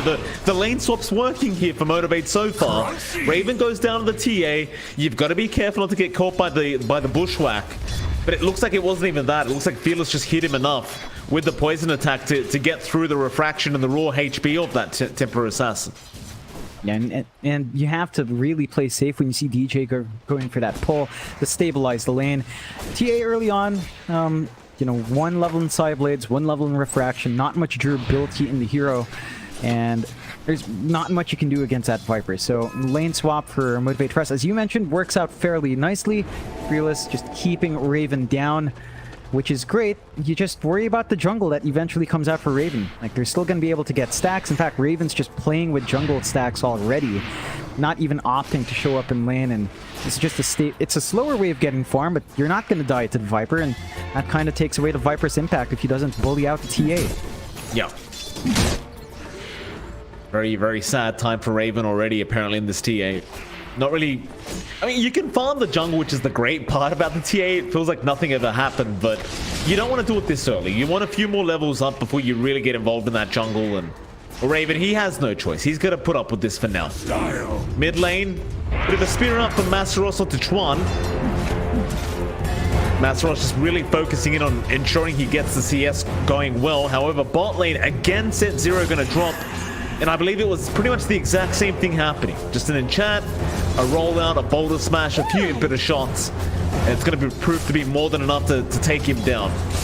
Yeah, and it's really tough for Jackie to just focus in on farming. He is still up there in CS though. So I think in that sense, Set Zero is doing his job, and Death has no mana now. Yeah, roll in though. Jackie going to try and pursue. However, boulder smash is there. Death, he does not have the mana for that impetus. If he did, it would be a kill, but no, Jackie. He turns around. He may have just assumed he was already dead. And Jabs, he'll take the kill. Yeah, I believe he was already under the urn of Jabs. So I think he figured if he just walked away, he'd still be dead. Might as well try to get some damage, force him to use some regen, force him to use an urn charge. Doesn't really get too much off. And your Spectre, it's still stuck in this very awkward position where you're finding CS, you're giving a lot out to this offlane Enchantress, and the early aggression for Fnatic is really lining up. 1-3 roll again. Set Zero, he just can't catch a break. It doesn't matter if it missed John. They're still going to get the kill, I think. Set Zero, he tried to go for the stomp, but Jabs, he gets a value point of the silence. Q's going to rotate now instead. They're at least going to be able to get Jabs. And I think Set Zero, he might just have to go top now. There's just no point being here. Yeah, it's a pretty dead lane. The side of Motivate Trust. Just try to kind of secure Jackie some farm. Maybe just start to build up the triangle stacks. They've got a couple in the large camp. Not much yet. I mean, I say that. It's not like Spectre clears them out fast, even with the Blade Mail. And Jackie? Yeah, Jackie's in trouble. Q's there. Roll is going to connect. He needs some help right here, right now. The bushwhack is going to be enough, but they can just keep going with the silence in from Jabs. Oh, complete domination from the offlane of Fnatic. And Set Zero, he might get a bit of revenge here. Jabs, he just stands there and takes it. He doesn't mind. He got what he wanted. Yeah, it's going to be a long time for Jackie to really hit these spikes. He is almost at Blade Mail. I think you just drag him away from that lane now. Nice rotation out from Chuan. I mean, we've been talking about the bot lane so much, we forgot about the mid and top lane. But Chuan makes a great rotation up, secures the kill onto Fearless, who was known to be alone, as both supports are still hanging around bot. And Motivate now, they're going to try and run a tri-lane with their Spectre. This is how desperate times have gotten here for Motivate. It's just not going to feel great because you're going to lose that mid and that top lane. Hell, even Masaros is rotating. They're going to quad lane the bot lane for a bit. They just want Death dead. And Death, he has no heal. He should die here. They drop the arena. They get the spear off, and they will secure the kill. DJ, he's going to rotate down to the line. And now Chuan, they might actually get a return. And they do. Set Zero. He's going to die. The gold will be split. But you're still happy with that. You force 4 heroes down bot for an Enchantress, and you still get a support kill. Dire's middle tower is drowning. It's just piling on for Fnatic. They could look to maybe shove in the bot lane a bit with a siege creep. They are having Death TP back down, so they can just line up for the tower push. And that Motivate Trust already blew their spells out for that fight. Jackie does have the Blade Mail up. So I guess this is the time you can say farm piles up. It never feels like it though. And look at Jabs. He's just keeping track of that Spectre. They do get the scan to protect Jackie, but he has to play really safe. Like, Fnatic understands this Blade Mail timing, and they're going to look to punish it. It's one. He's just so dominant right now. Poor old Sub. I mean, Sub-Zero can't, rather Set Zero, he can't catch a break. Chuan, he'll be fine. apologies, by the way. Apparently, I've got Mortal Kombat on my mind. Calling set 0 Sub-Zero. If only we'd have an actual hero like Sub-Zero here. I think that would push the age rating a bit too high though. Still, it's down to the fact that... Yeah, Fearless, he makes a nice rotation down the bot lane. I suppose if the Viper can't deal with Raven's TA, you may as well come down bot and at least deal with Death's Enchantress. Yeah, that's one way to balance it out. They are still invading that jungle. Jesus, they won't leave Jackie alone, John. Jackie, I mean, they're going to try with the arena. They can just blink strike right back in after it's off cooldown. Jackie does get away for now. He hangs around the Earth Charge, 6 HP. He will barely survive as DJ might just die and does. A nice sharpshooter in from Q to have the damage output. They are really making sure Jackie does not have a good game. And that's all you really need to do. Like, if the Spectre just never finds farm, it's never going to catch up. Your TA is still having a great recovery in the jungle. I mean, all the cores of Motivate Trust are ahead right now. But the fact that your Spectre's kind of choked out like this is a cause of concern. Still, mid-tier 1 will fall. So that's good news for Motivate Trust, and they immediately smoke up. They just want to start playing aggressive. If they get that jump on TA in the jungle, that could set up for a wider lead here for Motivate Trust. Certainly. Masaros in trouble. Roll is right on target. Jabs, a great silence into the boulder smash. And well, Masaros, he has teammates coming in. Stomp will be there. Chuan, he does get caught in it, but Jabs is still on the chase, but he has no more spells left. In fact, now Motivate, they're going to turn around onto the Lion DJ. He's going to drop. Fnatic, do they want to keep trying? They will. Chuan shows himself with a blink strike. Enchant is there from Death. Set 0 though, moving in for a stop. Might be able to connect, but no, the silence is out from Jabs. Fearless, he's gonna drop another Astral Spirit out. Jackie's even haunted in. He wants to try for the fight as the sharpshooter. It does land onto Chuan. The spear is there as well at Set 0. He gets some revenge now as Death. He is trapped in the arena. It is a bit of a Matrix moment here in this arena. There's nobody can hit her, so Death is gonna be able to actually get the kill into Set 0. But the dagger comes in. They need a bit more damage and they will get it. Masaros has the spear, but the Earth Spike is there from DJ. The fingers out DJ.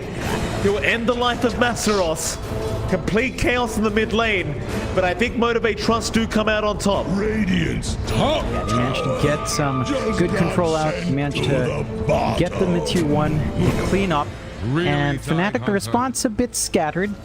They do at least ensure that they don't lose any big core, like say the TA or Ricky. So Raven and Chuan just go back to farming, slowly building up. They're still keeping track of Jackie, but Motivate Trust are much more disciplined now. They're constantly playing around the Spectre, where he's farming. If he's forward in the lane, they have to back him up. They're going to go for that top tier 1 now, to slowly shove it in, and they should be able to find it. Fnatic can take this opportunity to fight, but without Finger, they don't quite have burst damage, and it does feel like you can't solely rely on Chuan right now to just jump in. Like, the damage is still good with tricks, but the moment heroes start clumping up, that damage is very spread out. So yeah, you don't have enough to really melt through multiple heroes, and it can make these wider engagements a bit awkward for Fnatic at the moment.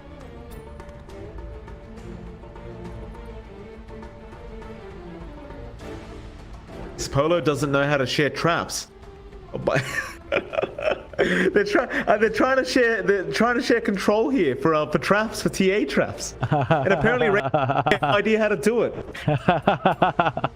Shared unit control in the scoreboard. We taught Masaros some Filipino. Who? Why? What's this? Do you want to know? Do I want to know what that means, John? No, we've gone over Gago a couple of times already. It's fine. It's just like, John? You madman. You're crazy. Insane. Or jerk. I've been learning some new ones recently in the SCA server. I've got to tell you, John, but I'm pretty sure I can't repeat them on stream. Some people won't know. Oh, they'll know, John. Who need to know won't know. It's fine. John, if I knew, I guarantee you they'll know. Chuan, he's looking to move in. Set 0 has got a sentry ward down. They've got the smoke screen up, but a nice bushwhack Q. He holds them both in into the stomp. Jabs. He wanted to try and roll, but now the Earth Splitter. It's going to be plenty of damage up, but not quite enough apparently. Jabs, he's going to try and run.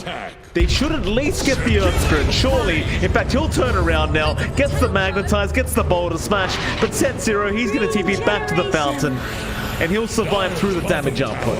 is about to flounder. The early aggression for Motivate Trust is actually lining up. And again, their cores are still up there in form.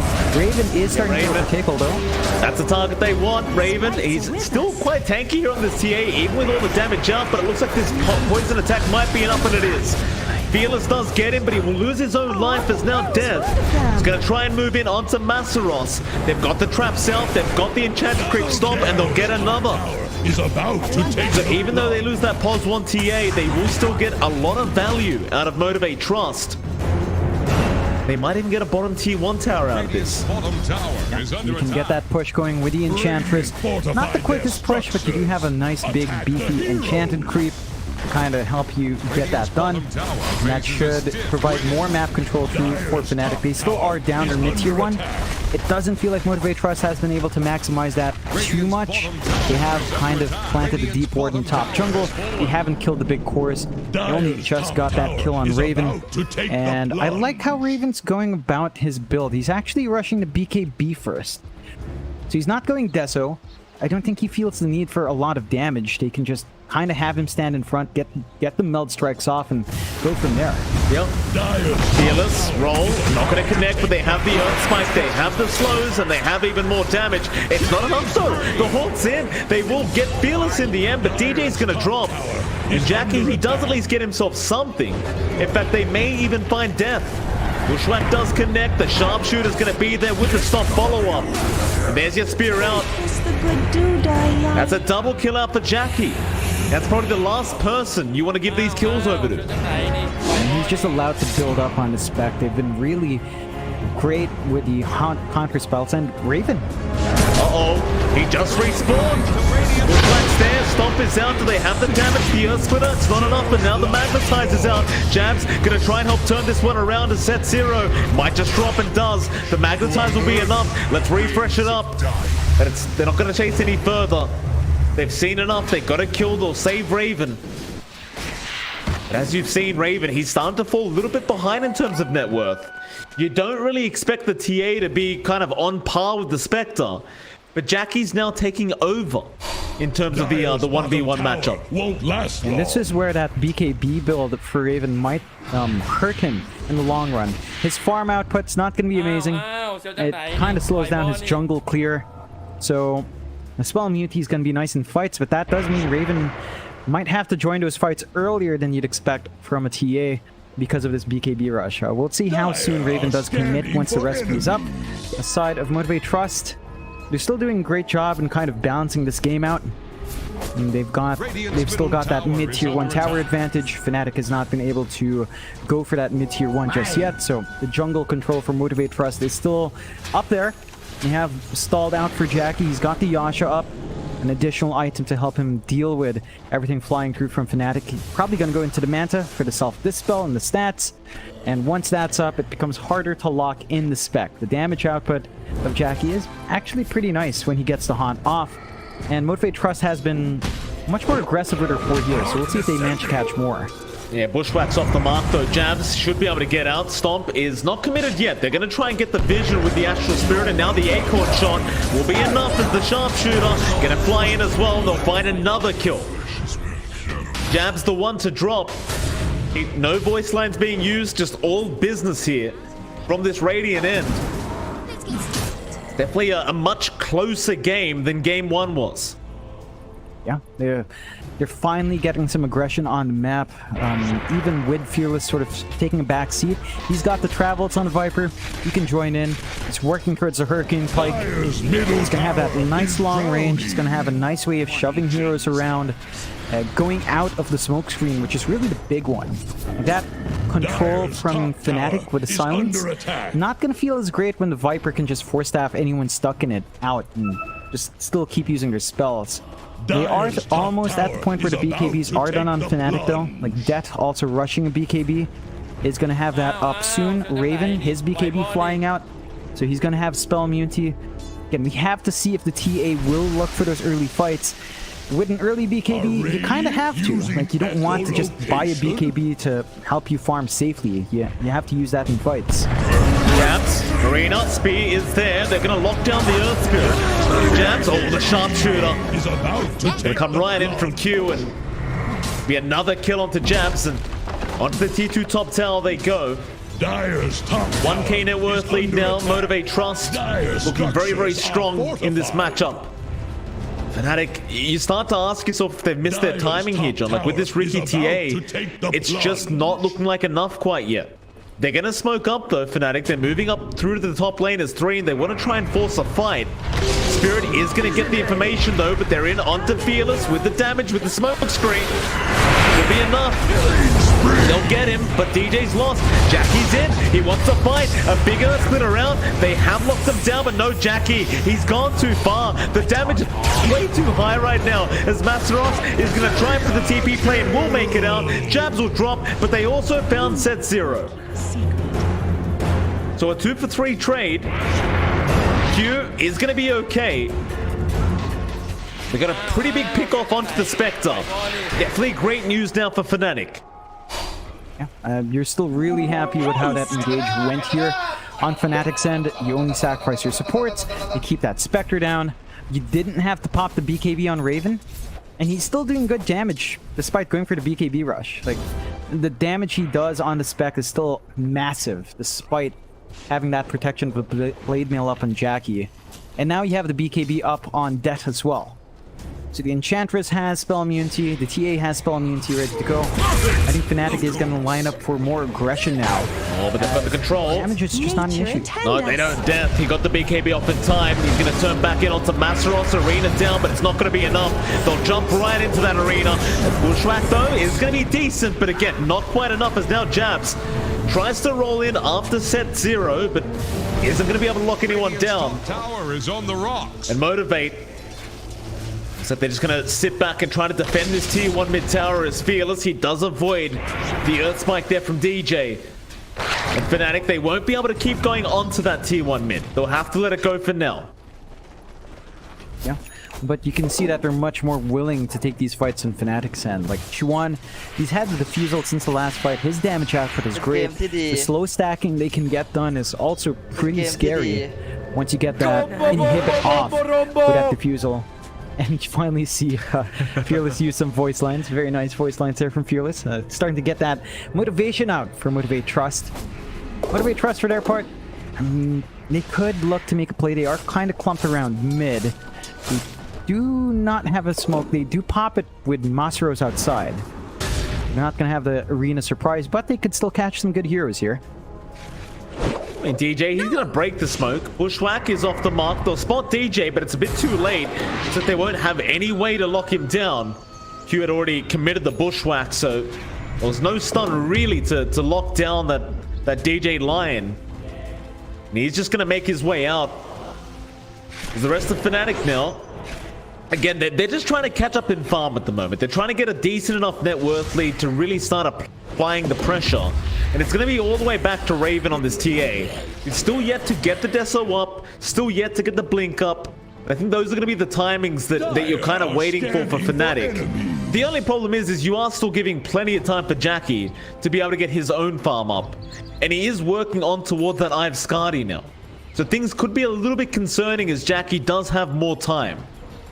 Yeah, I mean, it's a Spectre towards the late game. You always do get worried about how much the Spec can do. But I think the TA still has a decent shot at this. They're going into the Roshan. They spot it out with a trap in Fnatic's end. So they're aware that something's happening here. And Motivate Trust, they drop the sentry, so they're going to play it safe. They don't want to commit too deeply while Fnatic has that info out. No. Smoke is there though, Fnatic.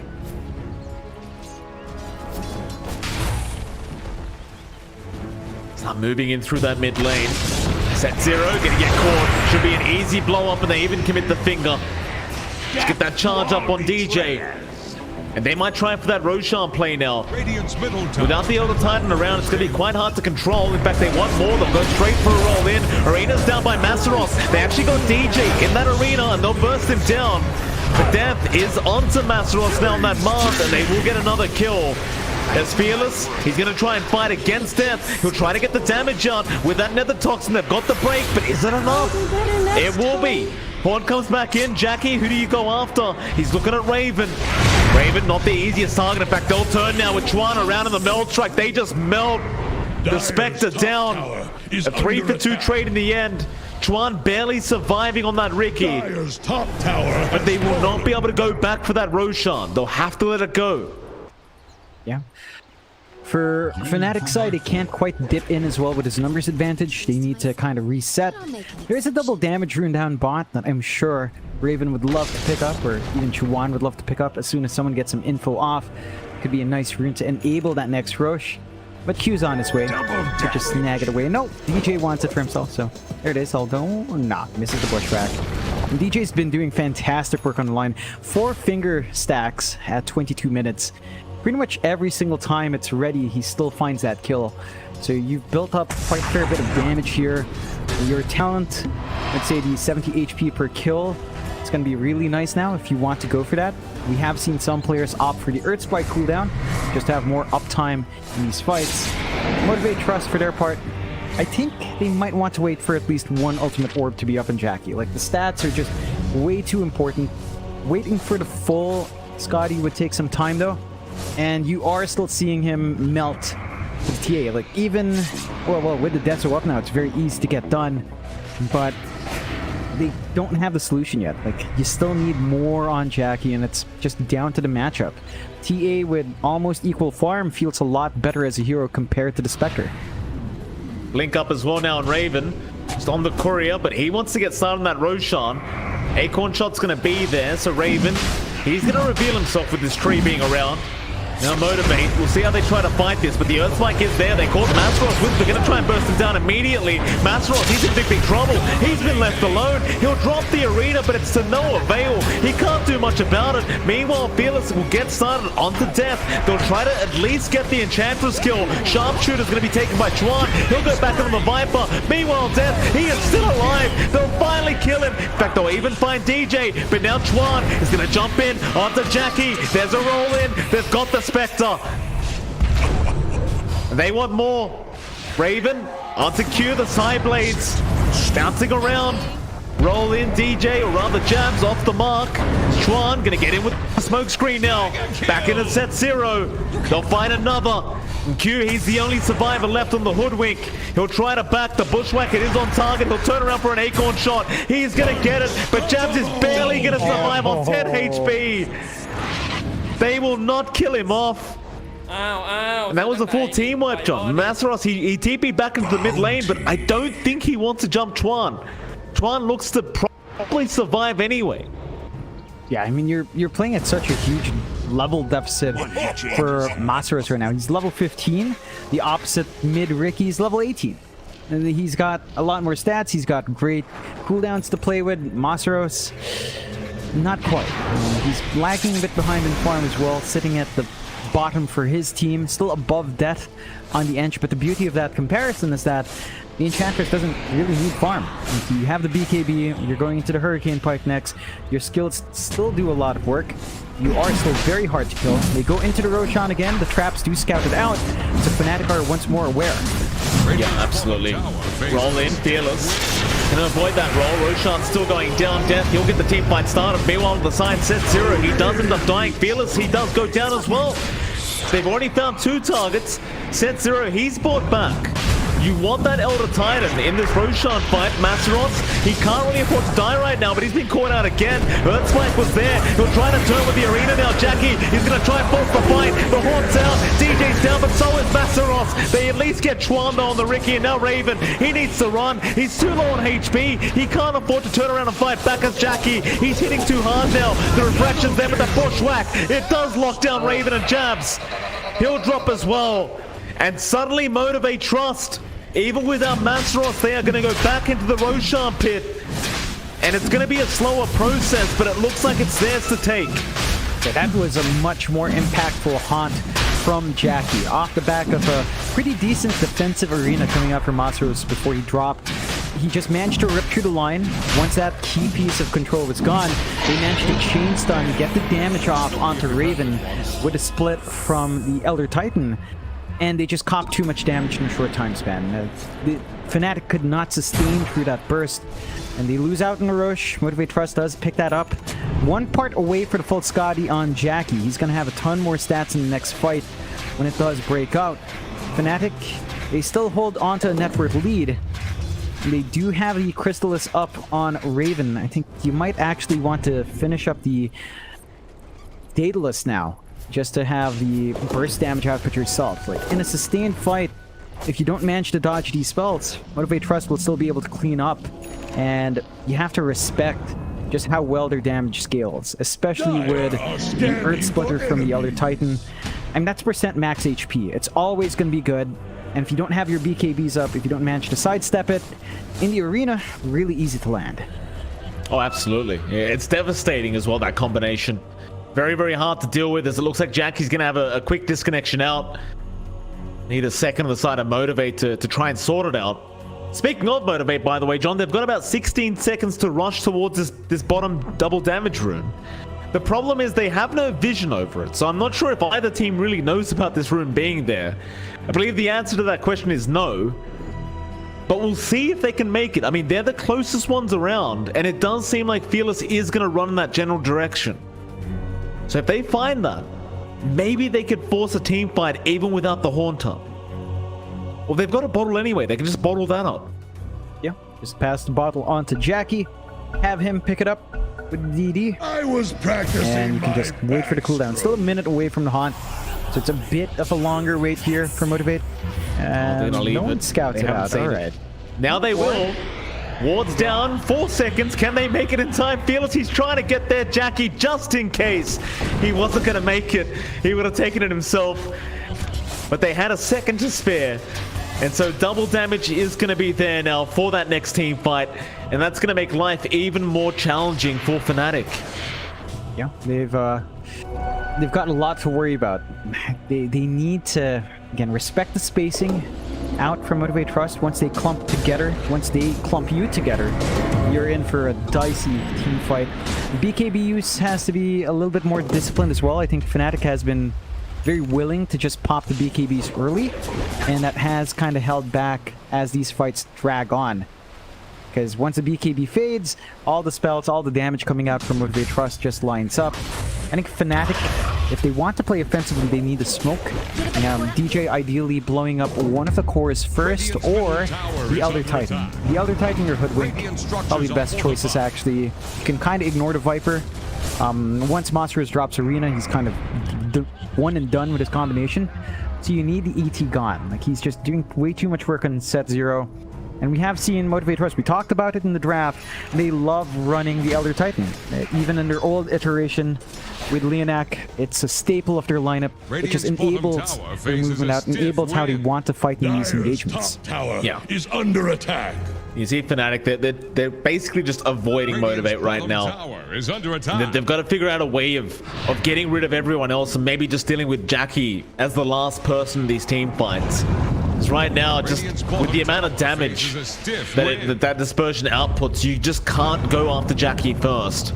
It needs to be basically a 5v1 scenario, it feels like, until Jackie dies. They've got the Daedalus up now, though, so plenty more damage to come here from Raven. That'll certainly help in bursting down Motivate, but Masarox, nice arena down, has caught 2.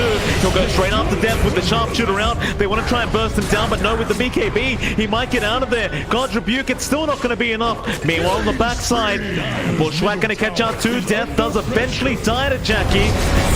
He's fire. Well, the fight is there. Smoke screen is going to lock them down as well. They should have gone to Masarox, however, they just haven't gone up yet. Raven, he does get it done eventually. Meanwhile, Jackie's going to get him now. But a nice stop is going to set up into the Earth Spitter, but Raven, he had dispersion there already, as Raven is going to keep the chase up onto Q. Like Fnatic, they're going to find a way to make this team fight work, as they'll find 3 for 1. They only lose Death as Raven, he gets a triple kill. It's just a really awkward position to fight in for Motivate Trust. I think they should have been more willing to have Jackie die with the Aegis. If he was the one focused down using his HP to get that dispersion damage off, he'd have a second life anyway. Then you could kind of play around the Aegis. Instead, Fnatic manages to make that work. They take the bot tier 2. They can take the outpost now if they want. Looks like they'll just clump up for the mid tier 1, which has been up for half an hour. Way past its expiration date now. Fnatic should be able to clear up, start to buy the map open, and Motivate Trust, they're going to lose a lot of map space to farm up in.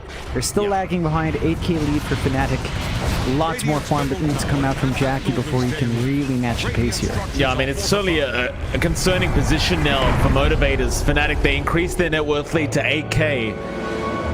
I actually like what happened in that team fight. Jackie, he had his mana drained by DJ. And it felt like once Jackie had no mana left, he just couldn't do anything. Like, he would just get kited around without the Spectral Dagger up. And so DJ, he literally just drained him of all his mana, and Jackie just had to retreat. That was pretty much it. He just couldn't get in range. It's the one downside of the Spectre, right? You kind of depend on the dagger to lead you into these fights. Outside of the dagger, you're pretty manageable as a hero, especially once the slows start to stack up. And DJ was just very disciplined with his positioning. After that, with the mana topped up, he immediately blinked onto the low ground, got good stunts, and just set up even more for Fnatic. So I think that's one target they have to go for. On Motivate Trust end, they need to kill DJ off. He does so much work on this line. His blinks have been very on point. The instant burst just immediately gives Fnatic the numbers advantage, and it just kind of falls flat for Motivate Trust afterwards when they're down a hero. They have to respect that line and somehow reach into the back. Issue is their only real reach outside of the blink on Masaros is Haunt, and they don't really start these fights with Haunt. They start with Arena first, so if you don't catch a lion out, it's just a massive risk for Motivate Trust if they don't know where DJ is.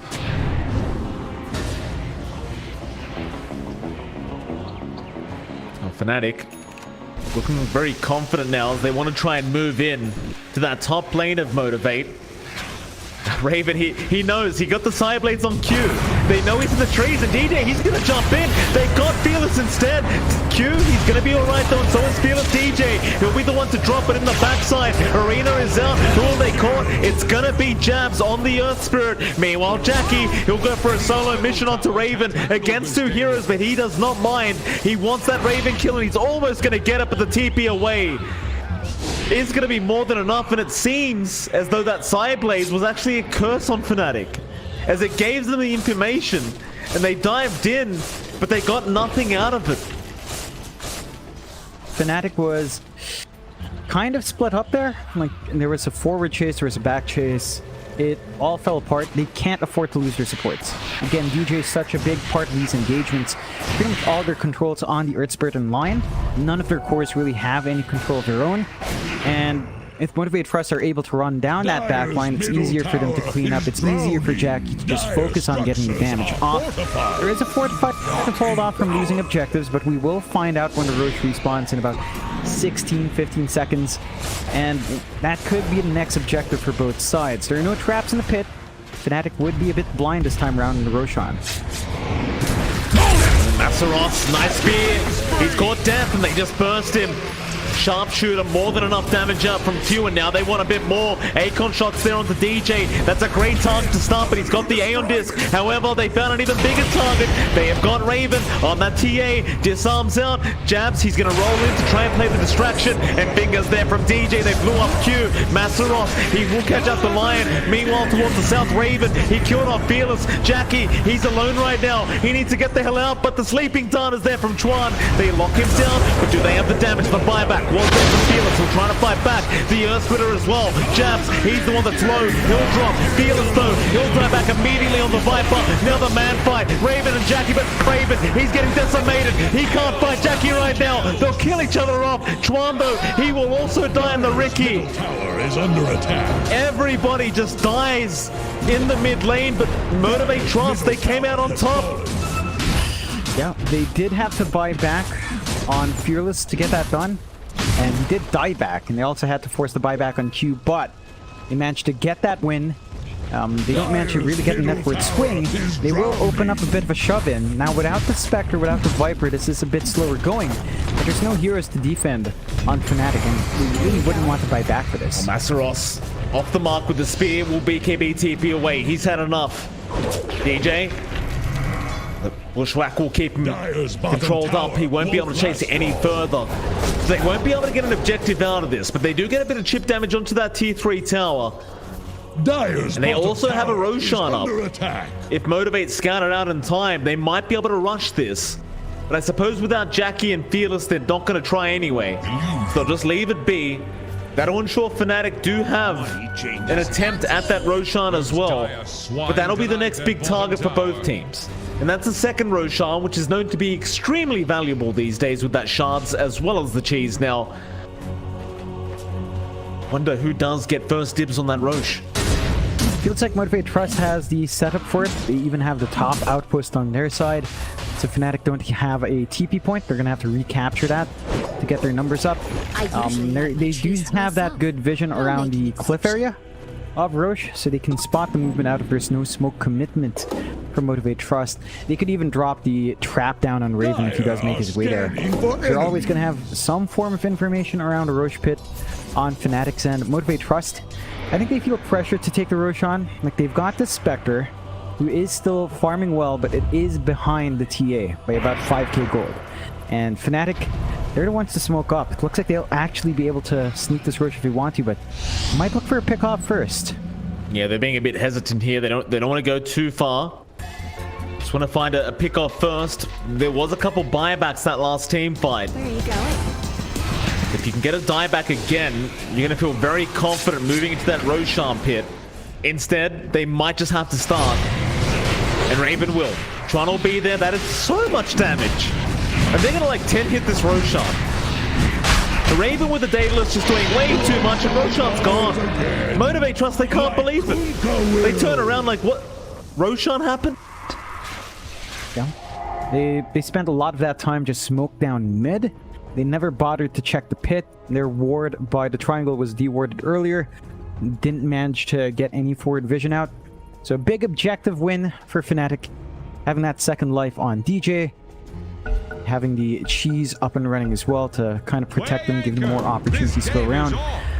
They did pass the shard onto, I believe, either Jabs or DJ, because both of them have their shards up. So you've got the mana drain with spell immunity, which is obnoxious on the line, and of course the multi-targeting as well.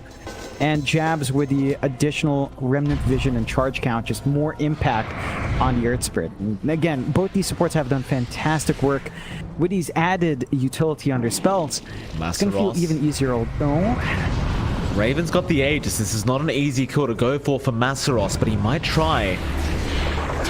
They might want the backside first. They just get the backline supports down. Fnatic, DJ, Death, just going to take over the triangle now. Looks like Motivate, they are going to avoid the team fight. Not going to go for anything quite yet.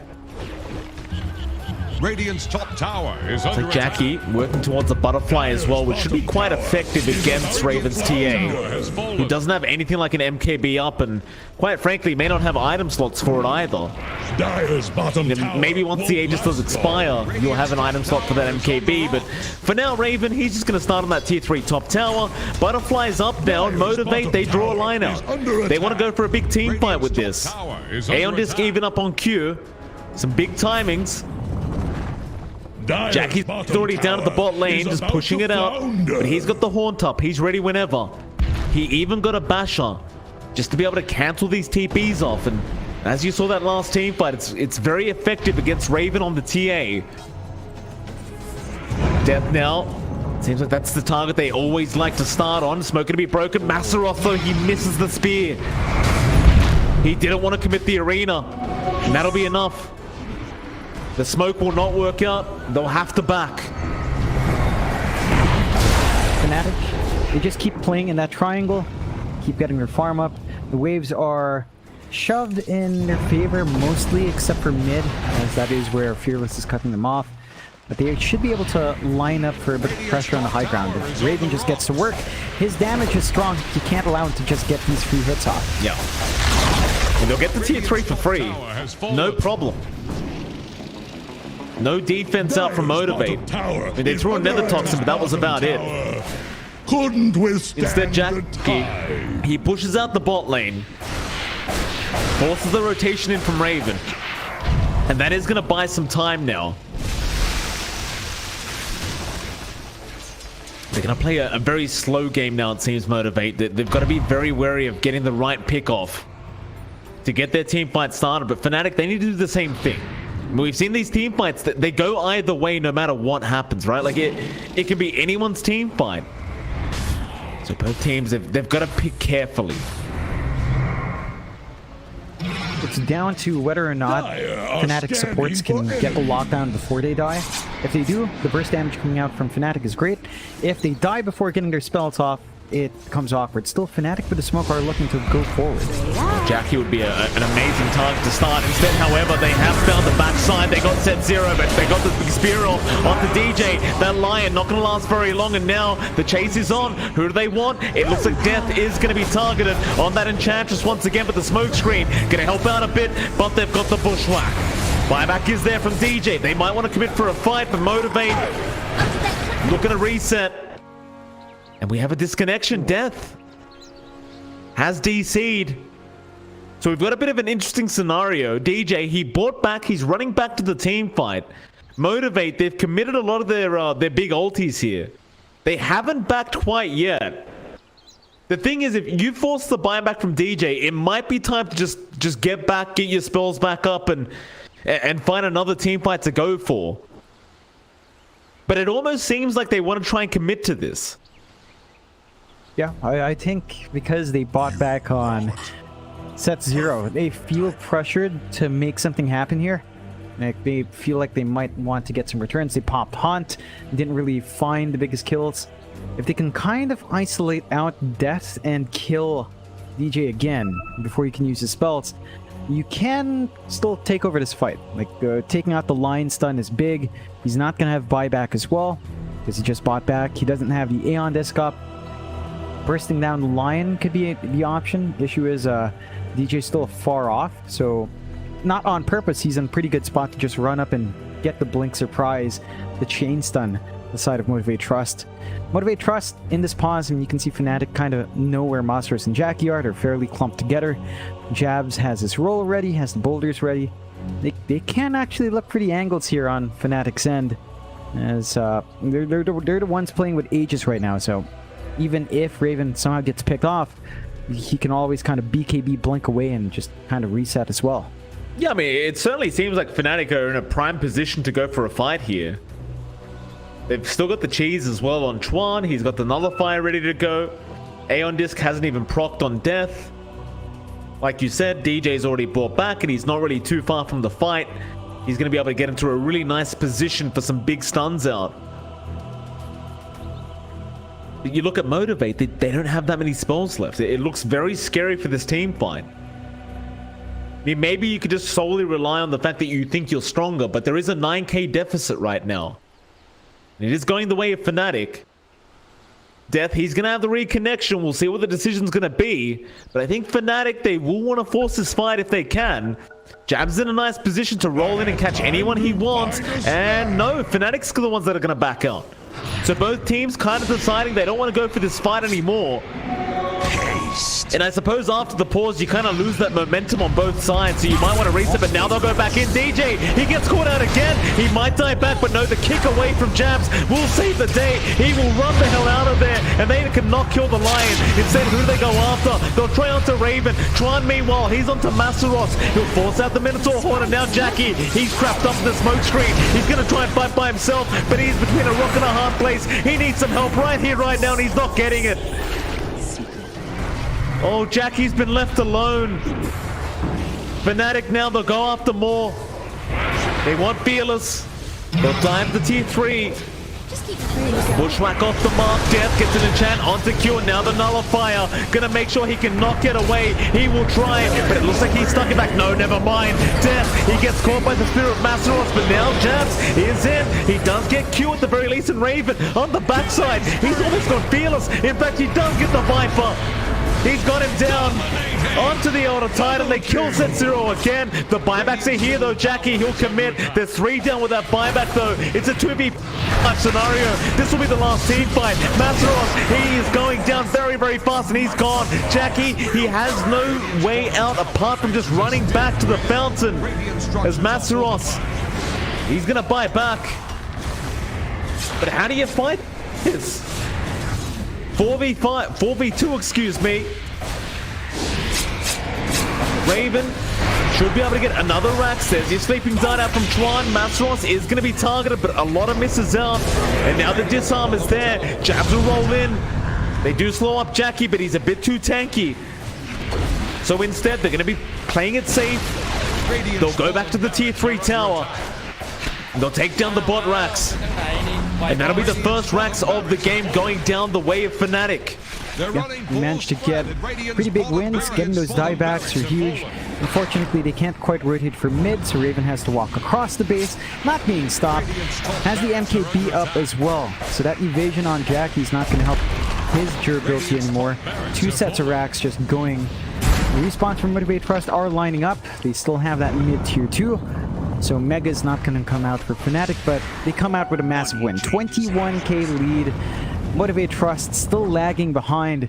It's all in on Jackie. The scaling on Fearless is really starting to taper off. And Masaros as well. And he's got the Satanic for the self-dispel, which is nice.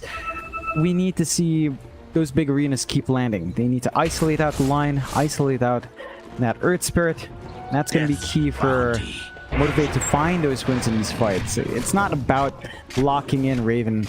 It's stopping the control from Fnatic. That's what enables damage throughput from Fnatic. And for the most part, it's been fantastic work from the support duo. Like DJ and Jabs have just been so on point with the rolls, with the Earth Spikes, with the Hexes. They've just managed to really get all the control off for their team off the back of some really great initiation. Yeah, I mean, that kick in that last team fight, it was huge onto DJ. Like, he kicks him out and he gets the 4-staff off, and suddenly you don't get the dieback. I think DJ was actually 1 hit away that last team fight from dying.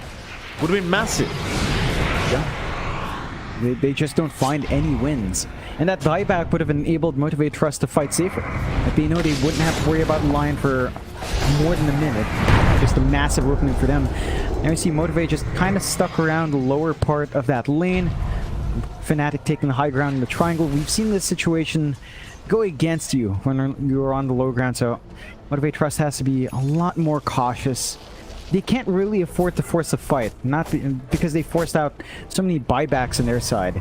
They have to just be patient. They might have to surrender to tier 2. I think they need to focus high ground here. That they do. Motivate. Just gonna stay around. Smoked up. Trying to keep tabs on what Fnatic are up to. Look at this range on those damn Psyblades. They upset me every time how far that range is. Fearless lost half his HP, by the way. That was a crit on the Psyblades as well. I'd love it. Balanced. Yeah. Balanced spell. Perfectly balanced. So that mid-tier 2 now gone. Opens up that high ground's opened.